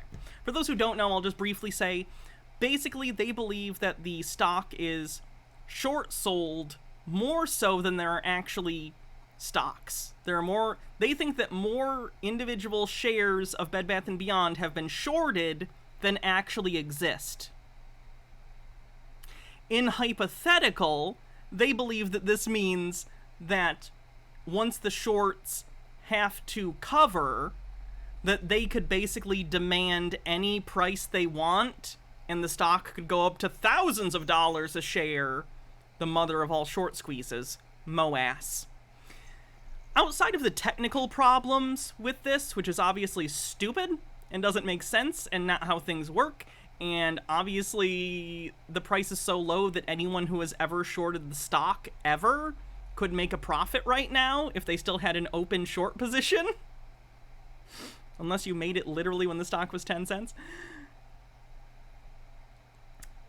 Outside of that, even in their scenario, do they know what a prisoner's dilemma is? Because I don't know if they know what a prisoner's dilemma is. So if you think, and it's so funny because this is like a fundamental part of like market economics. So you think that because you're all like, we're all diamond hands, you think all of the people who own Bed Bath & Beyond are going to refuse to sell to make the price go to the moon infinitely or thousands of dollars a share or whatever you happen to believe. For that to even be true within your hypothetical, which isn't how things work, but let's even give you that. Let's say the stock was shorted, naked shorted, like you think it is. It's not, but let's pretend it is for this hypothetical. Let's say shorts did need to close. Do you think every single person who owns Bed Bath & Beyond stock would be a diamond hands and refuse to sell? No. There are people who are down tons of money. I've read posts about people who are getting divorced because of this, because they spent like their 401ks or their pensions and their wives are pissed, right? These people would sell if they could make even a little bit of a profit or break even. You can't... You've never heard that term? It's a game theory thing. How do I explain Prisoner's Dilemma? It's probably a quick YouTube video about it. Oh wait, are they live right now? Holy shit! They're live right now! The PP Show, goddammit. Let's see what I was gonna search. Oh. Prisoner's Dilemma. That's 5 minutes? Is 5 minutes short enough? 1 minute! Perfect. Here's the Prisoner's Dilemma. It's a concept in game theory. The Prisoner's Dilemma is one example of something game theory studies. Let's assume Alice and Tom are caught stealing wallets. Game theory assumes they're both rational and self-interested. The regular punishment for what they did is 1 year in jail each. However, let's also assume the police expects one of them was involved in a more serious offense, stealing valuable paintings from a museum. Alice is offered a deal by the police. If she testifies against Tom for the more serious crime, and Tom doesn't testify against her, she gets 0 jail time, but Tom gets 8 years. Tom gets the same offer. If none of them testifies, each person only gets 1 year in jail. If both of them testify, they get 3 years each. Obviously, it seems in their best interest that neither of them testifies, as only 2 years of total jail time would result, 1 for each. However, let's look at things from their perspective. Alice sees that if she doesn't testify, there are 2 outcomes, one in which she gets 1 year and one in which she gets 8. She then sees that if she testifies, she either gets 0 jail time or 3 years. Testifying, therefore, seems more appealing. The same thing goes for Tom. Game theory therefore predicts that both of these rational, self-interested people would end up testifying and receiving 3 years each. Definitely not the ideal outcome. Please note how... So imagine that same scenario, but instead of jail sentences, we're talking about potential profit, right? It might be in the best interests, theoretically, of all Bed Bath & Beyond shareholders in the hypothetical scenario of a, you know, mother of all short squeezes. Hypothetically, it might be in their collective best interest to all hold and have diamond hands, but individually, they don't see it that way. Individually, they understand that other people are going to sell, because lest we forget, the entire point of this is supposed to be to sell and make a profit. I feel like some of them have lost sight of this. The stock market is not about taking down hedge funds or fighting short sellers. It's supposed to be about making a profit? And if any of them have an opportunity to do that, they're going to. Especially because I think the type of people who buy into Bed Bath & Beyond are more, I'm going to say individualist. People who probably reject collectivism and are more interested in personal self-interest. More Ayn Randian, libertarian slant, especially from their audience who I've had brief interactions with. They very much seem like ANCAP types. Or some permutation. So I find it very hard to believe that any of them, on an individual basis, would be capable of not immediately selling if they had even a hint of being able to come out on top, regardless of how it fucks over other stockholders. Which doesn't matter anyway, because again, their thesis, their fundamental beliefs are wrong. And I think this is a problem not only with them, but with a lot of conspiracy theorists, and it's that your chain of logic can be sound, and it can still be wrong, because your initial premise is incorrect. Their initial premise is effectively Bed Bath & Beyond is going out of business and in bankruptcy right now because of a huge conspiracy of naked short sellers to destroy the company. So from there, they might be able to come up with some sort of quote-unquote logical, in the literal sense, like, statements, A, therefore B, therefore C. But because their initial premise is wrong, even if it's logically sound, it's incorrect. So it becomes difficult to even talk to them, because they're trying to talk on their terms, within their assumptions, but they won't listen to you if you try and say, hey, your initial assumption is wrong. A lot of your initial assumptions are wrong in this case, but I think I said it this way to them. You're missing the forest for the trees. You're so interested in religiously reading court documents looking for loopholes that you aren't even aware of the game you're playing. You don't know what's happening. This tie-in. Sky Comet says, the problem with only looking out for yourself is that when inevitably you get fucked by someone or something, no one will care enough to help you, because you didn't care enough to help them. Somehow ANCAPs don't understand this. Yeah. And MOAS. Well, MOAS does not happen if Baby Sail is Okay, new idea. You guys familiar with Ocean Land? The independent nation? The United States government will buy it, rename it to Galt's Gulch, and all the libertarians can get free flights there if they'd like to live in a libertarian utopia. On an oil rig. Cash deal. That gives an out to shorts. It also won't happen if it's an equity deal for an established, unrelated stock. This is what I don't understand, too. If they think this company is so shorted, why wouldn't the shorts close right now? They'd be profitable. It would be profitable to close their shorts right now. It would be in the future, too, because, again, I think the stock is going to go even lower, but, like, they're not fucked right now. We know there's volume. We know that trading is happening. So people are selling. Someone is. So if short sellers needed to cover their positions, they easily could and make a profit. Because that's how short selling works.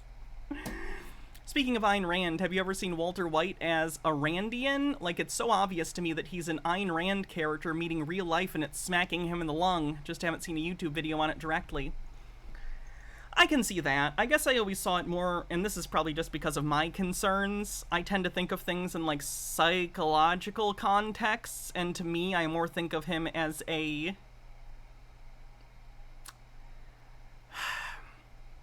some sort of compensatory narcissist, basically, who believes that taking anything from anyone is weakness. So certainly downhill from that is sort of a pseudo-libertarian ideology, an Ayn Randian libertarian ideology. But I always took it more as the personal, interpersonal, psychological concern of his narcissism, or his all sorts of his fucked up issues. Breaking Bad's a great show, by the way. If you haven't seen Breaking Bad, please watch it. To the short basket. Like, it's the only show I would tell everyone, like, if you like good stories, watch it. Even if you don't typically like, I don't know, crime things, Breaking Bad is just a really good show. That all the CDS swaps are involved. And a good ending. It's a show that is I think the show starts a little rough. Just a little. I think there's some growth. The first season, I think, is good. But I could see how someone would watch the first season and be like, this is Breaking Bad? This is the thing everyone's been so excited about for decades? Like, it's good, but eh. But then, as the seasons go on, it just gets better and better.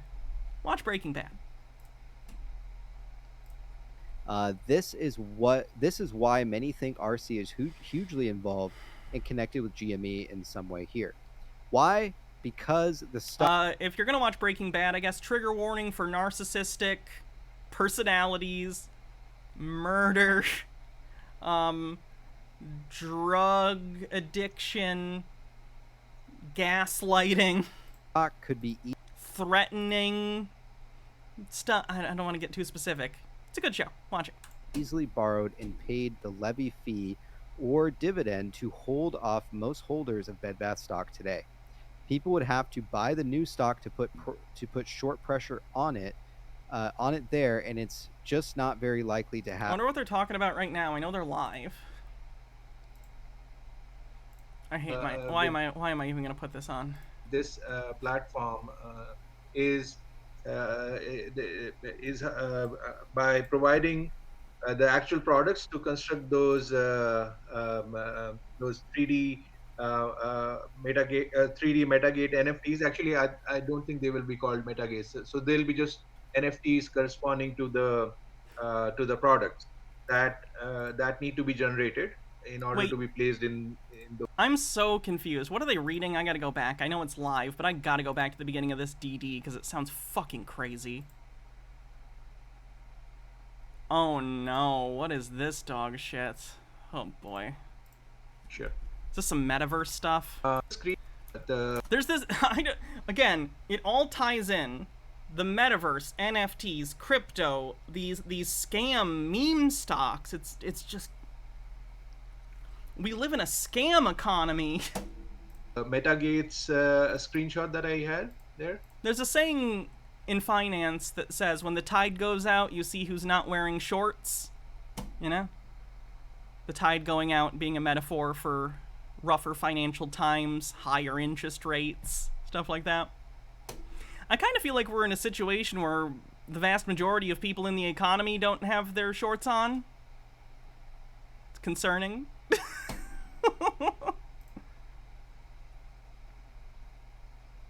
The Scream Factory release of Chucky got released till August. Honestly, I'm not even mad, because I can't buy it, like, anytime soon, so if it gets pushed back, maybe I can save some money and get it.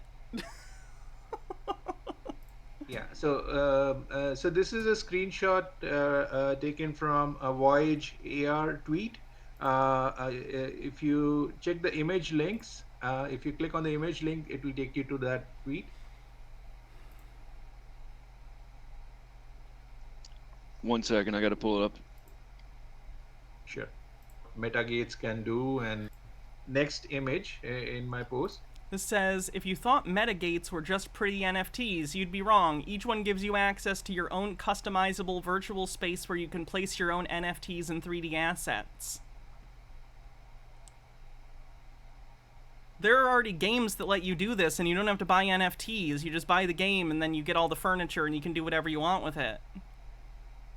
What's it called? House Flipper Simulator or whatever. Virtual House Flipper. It's like really popular on Steam, and you can get mods for free that let you add basically any item of decor you could possibly want. The Sims, fuck, Fallout 4 has a building system. Like, why would I buy NFTs and spend real world money when I can buy products that do the same thing? Possibly better, probably better, considering what I know about NFT projects, and it'll be cheaper. What is this? And the image link for that is for the NFT, so we can actually check out that NFT. Oh, it's on the GameStop NFT page. That's why they give a shit. That's funny. How we can get a 3D visual. If you buy it via Amazon, you can split the purchase price up to 4 payments due every 2 weeks. I'm trying to spend less money in general. Of But I don't know. We'll see what happens in August. That. Yes. Yeah. Grapevine, we have a problem. Uh-oh. No, I'm not on Threads All yet. Try So again. maybe that token link doesn't work right now. Yeah, looks like they broke the link. The very functional GameStop NFT store is not functioning on a stream where I assume this guy is saying that GameStop's NFT store is great. What was on the link originally? So if we go to that NFT GameStop link in that tweet, that will take us here. Oh, okay. Let me go back. I'm clicking around a lot to try to get all these pages up. Kid Dynamite in the chat saying this looks like Pulte kind of stuff, right? I mean, it's a home, right? So just saying. Apple God, are they still Balls talking about gave me? us a $5 tip and said, "Don't." They're still talking about me in chat, guys. Holy shit. Give a shout I ruffled their fucking feathers, didn't I? God damn. out to this donation until after. Shit, my bad, dude. All right. So it looks like the link is broken now as well to Metagates. Fucking trolled me, man. I think what's funny to me, and again, I do feel bad for these people, but specifically for the transphobic ones, I do find it a little funny that they fundamentally do not respect me even a little bit as a human being, and they probably hate me and think terrible things about me that aren't true because they watch Newsmax or whatever. And yet, I was there to tell them, hey, you're gonna lose your money. And they're not gonna listen. I take a little satisfaction in that. But not the non-transphobic people. The NFT.GameStop. Do they know we're watching? I don't know. Let's find out. They're in the Warren Buffett to a thumb war. Not that I'm aware of. Yeah, here, I mean, basically Warren Buffett's connection. It's really weird to me that they think there's been multiple people have said that I'm clout chasing by talking about them. Guys, the PP Show has 3,000 subscribers. I have 16,000 on YouTube. Like, how is that clout chasing? I'm covering the fact that you guys are fucking delusional. Patrick Byrne has a connection to Warren Buffett. He is Patrick. Clout chasing by doing my job. Byrne says that he's kind of his. Maybe he's gonna. Maybe he's gonna compete with Overstock with the bits. Right. So over there. Anyway, we're watching the NFT. Picture of the Metagate there. That NFT GameStop link. In that tweet, that will take us here. Oh, okay. No one here's transphobic. Do we want to do the chat replay? Anyway, back to yesterday's stream. Have much success with that strategy. Yeah, I had 160,000 subscribers on the other channel. Thus, the situations that forces a MOAS condition to take place requires the buyer to be one of the other shorted equities of the basket, say GME, which makes trying to buy the new equity to cover not a viable option. Alternatively, the offered equity has to be an IPO / carve out, more likely, that has no considered known value at the time. Hard for shorts to gauge how to cover on something they don't know the value of. Basically, There for they MOAS are. to take place, we need someone to offer a cash plus equity deal, where the cash is And like I said, that's the person I'm not going to feel bad for when they lose their money. It's a shame. Sam, I've tried to warn you. Genuinely. Please, get out with any money you still can. Hun. Oh my god. to cover the lease, purchases, and maintain Baby as a going concern. But the equity is to push the value of Bed Bath shares through the undetermined value of a carve-out IPO. For Baby as a new stock, The only clout everyone's Hannah favorite chases is Teddy made days true. at this point is the best guess. If those two conditions happen, we can see the chain reaction in the short squeeze. Who knows how high? But without that sort of offer, we probably don't see the fireworks we're hoping for.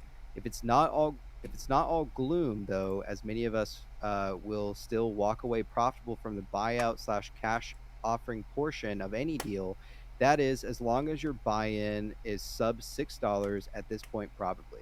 If I have time, I might write up about why I believe that. TLDR, in order for us to see MOAS conditions with Bed Bath & Beyond, we require someone to make a cash plus equity deal where the cash is used to buy lease agreements for Baby. The equity is likely a new IPO carve-out of Baby for the purpose of maintaining Baby as a going concern, and thus preserving the nulls for tax benefits for the buyer and returning value to Bed Bath shareholders. On the bright side, you still have a week or so more time to adjust your positions to transfer for DRS if either of those are your thing. Otherwise, be patient because D-Day is coming. Make sure you DRS so when the MOAS happens, you can't sell your shares. Genius. Good luck with your trading. P.S. Happy 4th of July to my neighbors to the south I hope you had a wonderful time celebrating your Liberty history. Love to hear it. You heard it from Whoop Ass Man. What do you so think? I think that last part is something I've brought up, is that even in a cash deal, there's still a lot of upside potential from here. I mean, going from 30 cents to $6. This is a red flag of how you fucked up your investment if you have to do any of this. Yeah.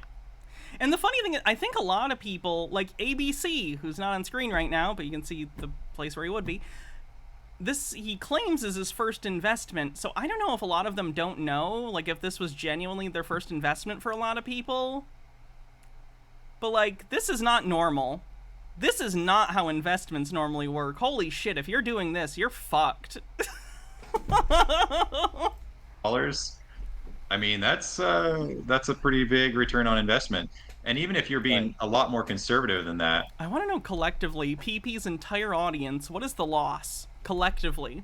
I know some people have claimed that they've made a profit, like day trading, which is possible. Doesn't have anything to do with the fundamentals or the solvency of the company, but it's possible to make, you know, money on day trading even if a company's dog shit. But collectively, I really want to know what the loss is. It's got to be bad. And I'm going to include in the loss all the super chats that people send to PP. That's part of it. And say $3. I mean, it's still 10xing, you know, from here. But that's like just the you know, I was just looking through Sears. I've looked through it before, but they've been through. No, the person who wrote this is Canadian. When they say neighbors to the south, they mean America. The United States of America. Chapter 11 twice. So, you know, when they came out the first time, I understand. We deal with a lot of chuds, and sometimes we deal with outright racists on this channel, I know, but I try not to assume that immediately. I give people the benefit of the doubt, and this person is not. They're Canadian. They're just talking about the United States and the 4th of July. Chapter 11, with their turnaround plan, it did go up. It had like a 6x or something. So, I mean, I feel like we're guaranteed at least that, but I think that we see that RC. I was trying to stay away from it. I can't, though. I gotta watch the live show. Holy shit. My brain worms are bad. Holders want liquidation. And there you go, because a bondholder would get paid if the company didn't liquidate, right? But the only thing I can think of is there has to be something in form of some kind of deal where they may not get a full payout, possibly. Guys, can I just jump in? If I may add... Sure. Sorry, go ahead, Lee. Yeah, quickly. Another possibility is that when we look at the are they actually moderating the transphobic comments now? Honestly, genuinely, props to them if that's the case. They could have short positions in the stock, so they may make more money PP has a trans friend, guys. Relax. The stock go down to zero. It's an interesting statement. So they never have to close their short positions. Right. And right. At the same time, they could have had basically swaps. This is actually kind of nice. They don't even have to invite me on. I can just talk about it without being yelled over or called a cunt. Via swaps. This was in one of Edwin Barnes' posts. He actually quoted Jake Freeman's blog post about his thesis about Logarth says, best Titan sub meme I've seen yet. Picture of the owner in the sub showing off the control bottom. Text is Captain Crunch logo. Oh shit. H-Baird says, how can they have this much to talk about every day? This is more tedious than sports radio. Well, they read the DD of random people on Reddit or Twitter. They read court filings so they can interpret legalese as some sort of saving grace for their investment. I don't know, and just shitpost, I guess? And no, she's on stream and she's basically inferring that we're all stupid. Some of the chat is obviously being very transphobic. There is absolutely nothing racist going on in this show. There is absolutely no collusion to. There isn't anything racist. Did I say that? I specifically said you weren't. We had a discussion. We asked you some questions. You couldn't answer them, and that's where it lies. However, the drama you want to make on the side, that's your own doing. We're here to discuss the stock. So sit back, enjoy, and learn the thing. I'm gonna. In terms of the stock, I gotta say, guys, remember, there's such a strong narrative out there that, oh my God, they sold the IP to overstock. This thing's going south. You're going to get liquidated. Marcus And then Drake got says, another excuse side you. going, I "No, think you'll that's a find good your move. We might hysterical see a cunt." partnership with overstock, and we got the Teddy trademarks. When George Lucas does a movie, it is so fucking wild of a movie that becomes a cliffhanger, right? You can watch the entire movie until the climax comes, and then you're like, wow. And that's why this guy sells record amount of movie listings. Right. Same thing here. If the narrative is so strongly 50-50, what's going to happen is you're going to have another side, like Hannah and others out there, trying to It's not understand 50-50. the puzzle. And we're trying to understand the puzzle. We have a show here talking about DDD. We openly Be invite nice, anybody to come Moonshot. on here with I'm your fine with opinion, people. share your Let me be clear. If anyone comes in here from PP Stream, that's fine. I have no problem with people disagreeing with me. Just don't be transphobic. Other than that, whatever. I mean, that you're not even interested in the main mission of finding out what's going on here. I am. All right, I know so what's let's going move on. The No company's more Hannah liquidating. stuff. You know, it's like Marantz, man. All right. You know, once you're banned from the show, you're banned from the show. And look, I really like I like getting into it with bears and stuff like that. But you know, like take Running with Bears. He's bearish on the fucking stock, and he's super respectful, man. That's the And kind we of got thing along that we great. need. So yeah, we always get along. We disagree, we argue, and we're still friends at the end of the day. So let's move on from the fucking Hannah stuff. Let's enjoy the fucking show, man. And if people want to stream the show outside of here to try to earn a buck off of my show, whatever, man, you know, at the end of the day, there will only be one PP show, man, and it's right here. So I don't need your permission. It's fair use, but sure. Jump into the Larry Chang stuff. So Larry Chang goes on to say, on the short list for me, what does the company do? What problem does the company solve? What's the financial profile? Elminato says, here's that buck. Thank you. Almost on a hype train. So, yeah. Oh, Actually, also, this is my apologies. We're gonna finish this DD. Realize has been backstage for a while. I'm just gonna pull him in here just to hang out with us, and then we'll move on to Realize right after. Okay, so chat, give a warm welcome to Realize, man. Logar says, a hype train, you say? Hey, Picks up what's a hype going train. on? Are you on Thank you. Uranus? I shot past it a little bit, circling back around. All right, good. Might take you a moment. I guess by the time we're wrapped up with Life, you'll be back on the planet. Life, go ahead, man. Take us through, or you want me to read this next segment here? Yeah, so actually the tweet that you read was in response to the previous tweet, which essentially is, if you scroll up, I can read what that tweet says. Yeah, no, not this one, the one below that. Yeah. So basically what Larry is saying is, if you could only ask one question about a business to assess whether you would have prelim. You can read it on screen. Real quick, I'm going to read this. Dr. Worm with 145 bits says, Hype Train funds. Thanks for going on with these guys and entering the Shark Tank. It's wild how delusional these guys are. It's sad. Right. So I think one of the most And it makes me important sad, too, questions that here they is think what I'm, like, problem, against them. does I'm the really company not. solve, I just where, feel bad. you would like to invest.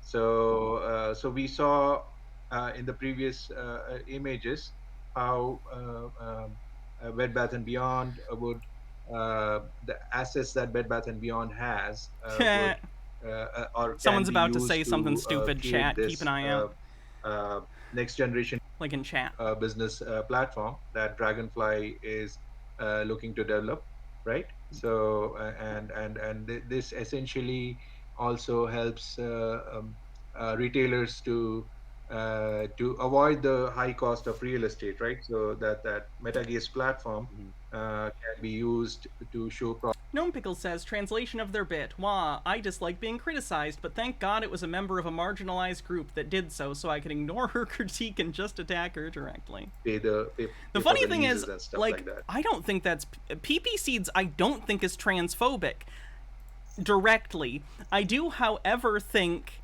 that he wants the money of transphobes. Which is kind of funny. I suspect Buffett's single question would be, can the company raise prices without impacting? Donald Trump fan says, it's their investment and their money. I say just let them get on with it. Why the hate and ridicule? First of all, not hate. As I said many times, I'm concerned for most of the people in this. Genuinely. I don't want them to lose money. I don't. I want them to be fine. Secondly, The interest is because my job, I know you don't realize this, you think I'm just fucking around for clout. This is my job. This is my full-time job, and has been for a decade. I look at communities online that are delusional or interesting, and I talk about it. You're just the latest in a long line. This is not directed at you. This is directed at a lot of people. That's why he's able to sell it for billions of dollars. Even though Amazon 36% to level 1 in the hype train. wanted to buy him, he declined them and sold it. That's correct. Yeah. Then he comes in and he saves GME from short sellers attacking it to the ground. And we went through the same FUD with GME, guys. We went through the narrative. Oh, it's going bankrupt. What, a video store can't It's last gonna. in this type of, e-commerce world. They have and cash to burn, everybody- but the it's news definitely got in on it. happening. And guess what? This In the guy next 10 stepped in years. and GameStop he has some changed cash it. to burn. It'll take a GME's while. now had two profitable quarters. He's rebuilt How many this profitable company. years? It's now showing profit. And now he has his eyes set on Bed Bath & Beyond. Nemesaur, thanks for listed as a 10 tier creditor, 1 subs, getting and us up yet a level 1. everybody's like, oh no, he's rug pulled you. He's rug pulled you. Mm-hmm. Yeah, we're fucking delusional. Yeah. Slobo with the $5. Hippo character head pops out of water surrounded by a hippo squad.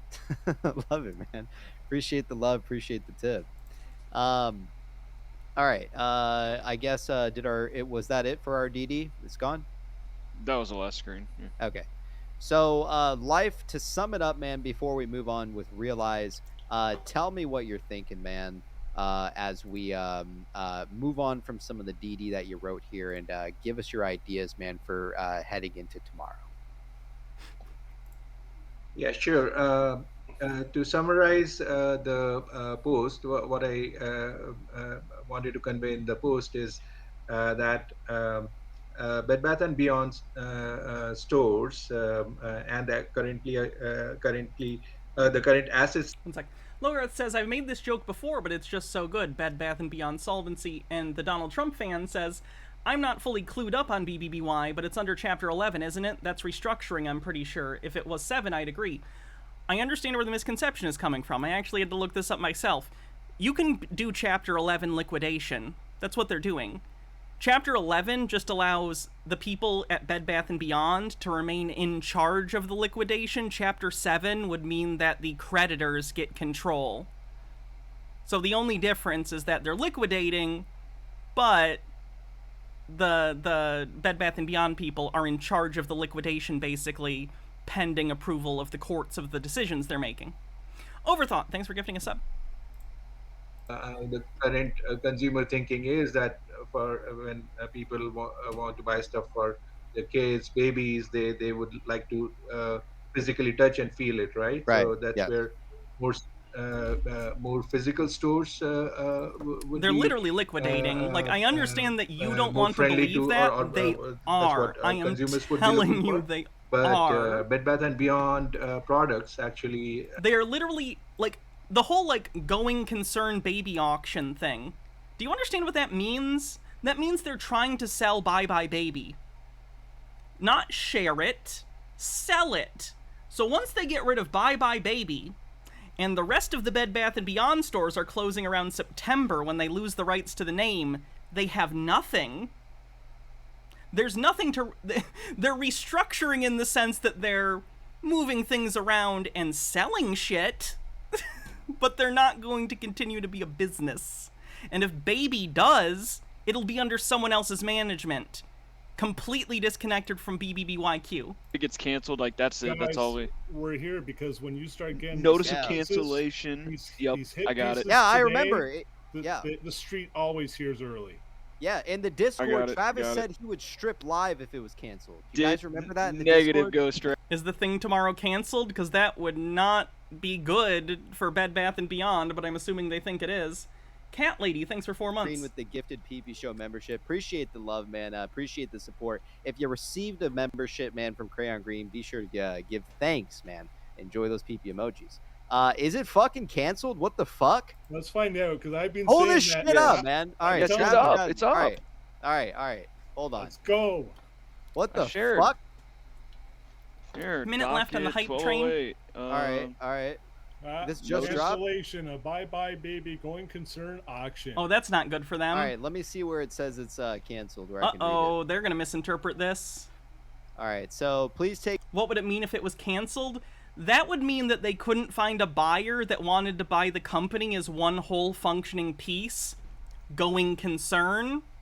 That would mean that presumably they're going to have to split up the IP and assets separately, and they'll get less overall for it, which is bad news for these guys and the bondholders. But I assume they're not going to know that, and they're going to act like this is good news. Oh, it must be canceled because Ryan Cohen's coming to buy the whole company.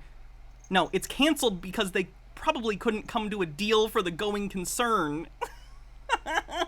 Who's your friend? Thanks for 10 tier 1 subs.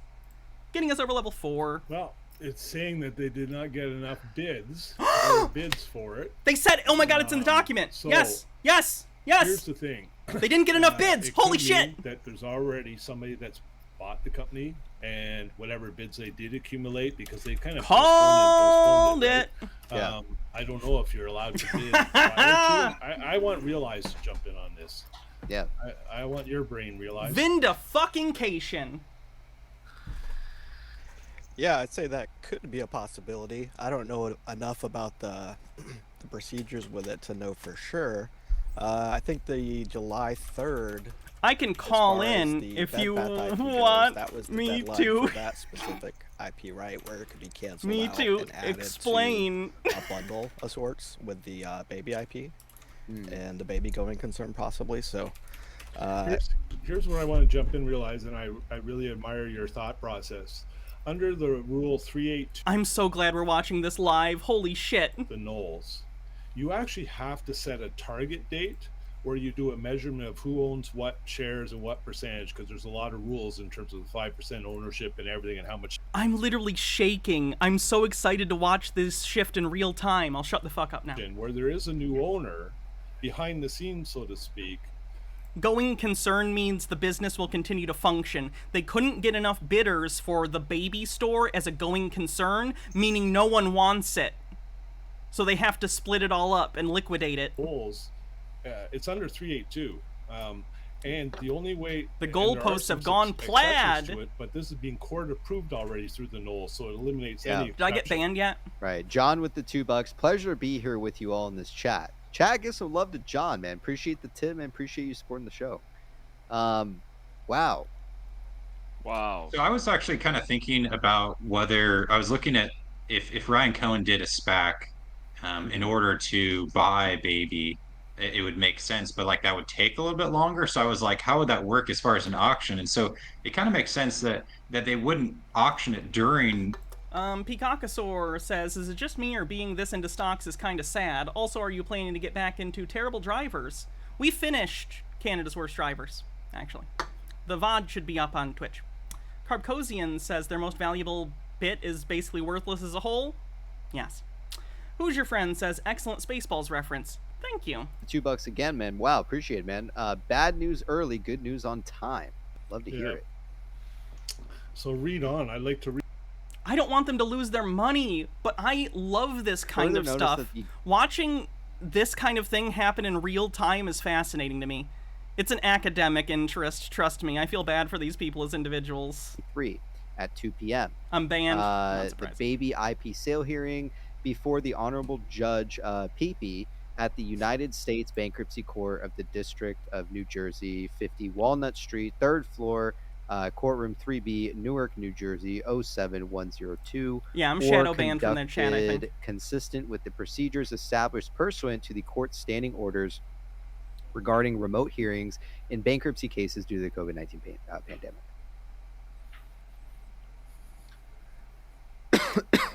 Thoughts, All right. gentlemen?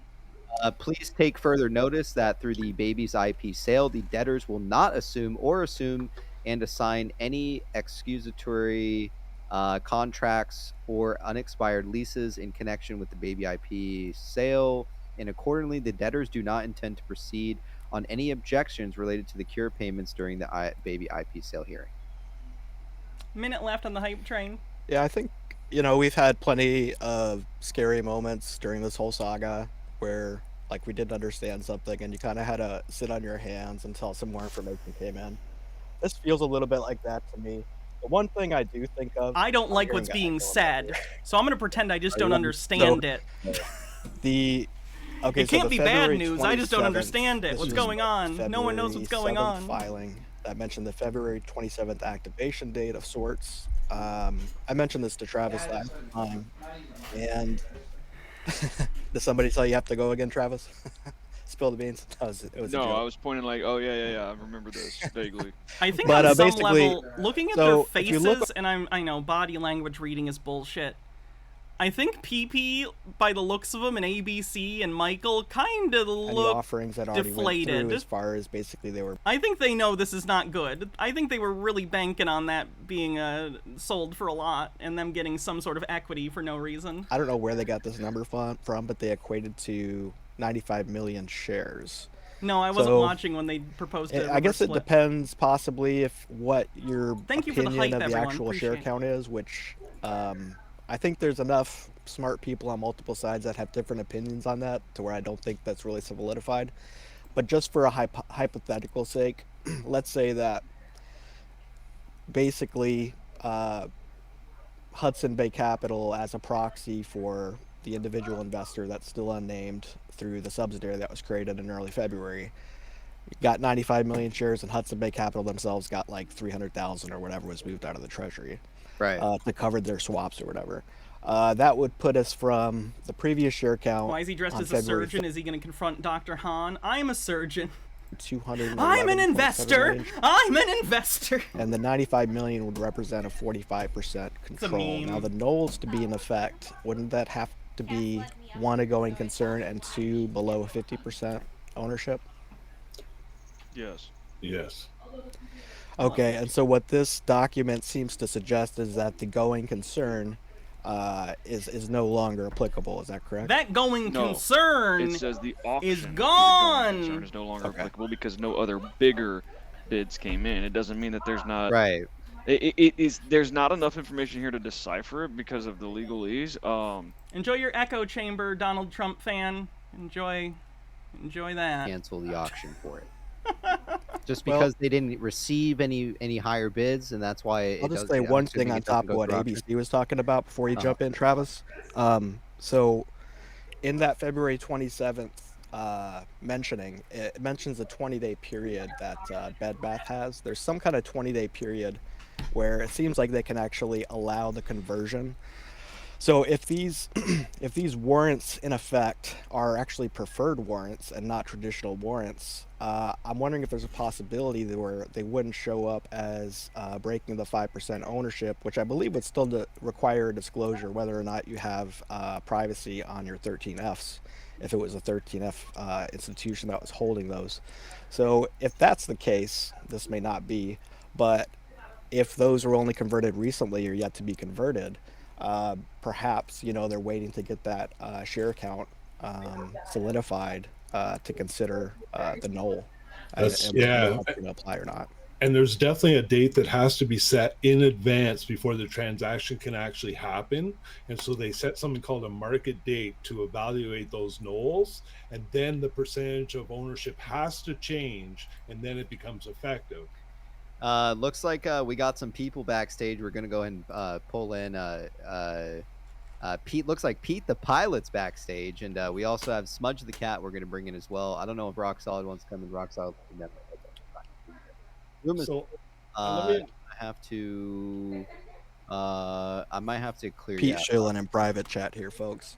All Okay, right. so I just want to say too, at some point, I want to go over a bond situation because I came across something really interesting with Freeman and Glenn. That you guys want to hear. Yeah. I'd love to hear it. Let me pull these guys in, and then let's hear about the Freeman and Glenn. Chat, welcome Pete the Pilot. Pete, what's going on? He's gone. All right, let's bring in Smudge the Cat. Oops. Smudge the Cat lagged out. Hold on. Really interesting timing. I'm sure you guys There we mentioned go. this, but you had somebody come on your show. Then we had this CNBC segment Then we had Super Stunk actually allowing the play of the story. It's interesting timing for sure. Somebody knew something was going to happen, right? And they wanted to paint a bearish story with this. Yeah, I did find it interesting that you know, we had that person Hannah come in here and then talk about the Teddy stuff and was arguing with Teddy, and then all of a sudden CNBC is talking about Teddy. I don't know, weird shit, man. Well, it's funny too because I work David for said, CNBC. like, word for Clearly, word it can't be that I and CNBC speculate, but both see that you're full of Alright. shit. I mean, it must by be the a way, I mentioned this conspiracy. today. Everyone's If out anybody to wants get to you. Debate me in a time debate where people actually have equal say and equal time to say something, to where people can't just take over a conversation and talk over each other. I'm game. Sure. Let's go. Yeah. Realize, why don't you tell us a little bit about that stuff? We do have Smudge the Cat in here. Smudge, real quick before we get into Realize stuff, did you have a question or anything, or did you have anything that you maybe wanted to touch on this document here? Nothing. Well, it's an interesting document. You know, it kind of goes back to everything else. I think it's just a distraction. I think the deal's been done for quite some time now, for a few months at least. You think they're lying in these legal documents? It's much appreciated. You know, like all the DD That's everybody perjury. does, and how we're picking it apart and everything we're learning. But you know what? Like if we're being made aware of everything, so is the enemy. You have to think about that. You have to look at the big picture. You know, like, I know it's not going to be quite live, but I'm going to pause for just a sec. I have some stuff to read. Like my Unreal Alexander says, I watched the vid of you talking to these guys, and I was so impressed with your ability to not insult them after they were so rude. Fun to watch Dr. McLovin cope. Bittergrin says, just admit you're a paid CIA shill like ContraPoints. Chromatic Cuddlefish says, by the way, for upcoming tinfoil, I assume you saw that Michael Protzman of the JFK QAnon cult died. I did. Unreal Alexander says, also vindicated. Perspective is from the fun. That's from that person Hannah last night, that wonderful lady that joined. We're still talking about me. Goddamn. Yeah. So, and then we had the MSNBC. Have I become like the totem for their anger towards people who don't agree with them, who aren't in the like mainstream media? Goddamn. You know, just basically, it kind of points to the enemy that we're facing here. You know what I mean? Like this is the. Literally, okay, he says that. A part of the battle being good and evil, you know, on good and evil, black and white thinking. You know what I mean? It's one small part. Delusional, paranoid, conspiratorial thinking is black and white. We're going to see a massive wealth transfer. You know what I mean? From the bad guys to the good guys. Bad guys, good guys, not how the world works. So, you know, you still happy. I want to jump in, Smudge, because I think you're right. Yeah. I think, you know, my man, we look at this and go, oh my God, the auction's canceled. Well, first of all, they're canceling something that's literally a day away or whatever. Isn't it tomorrow? That's right. It was supposed to be tomorrow. What just happened? Is that my? There we go. And yet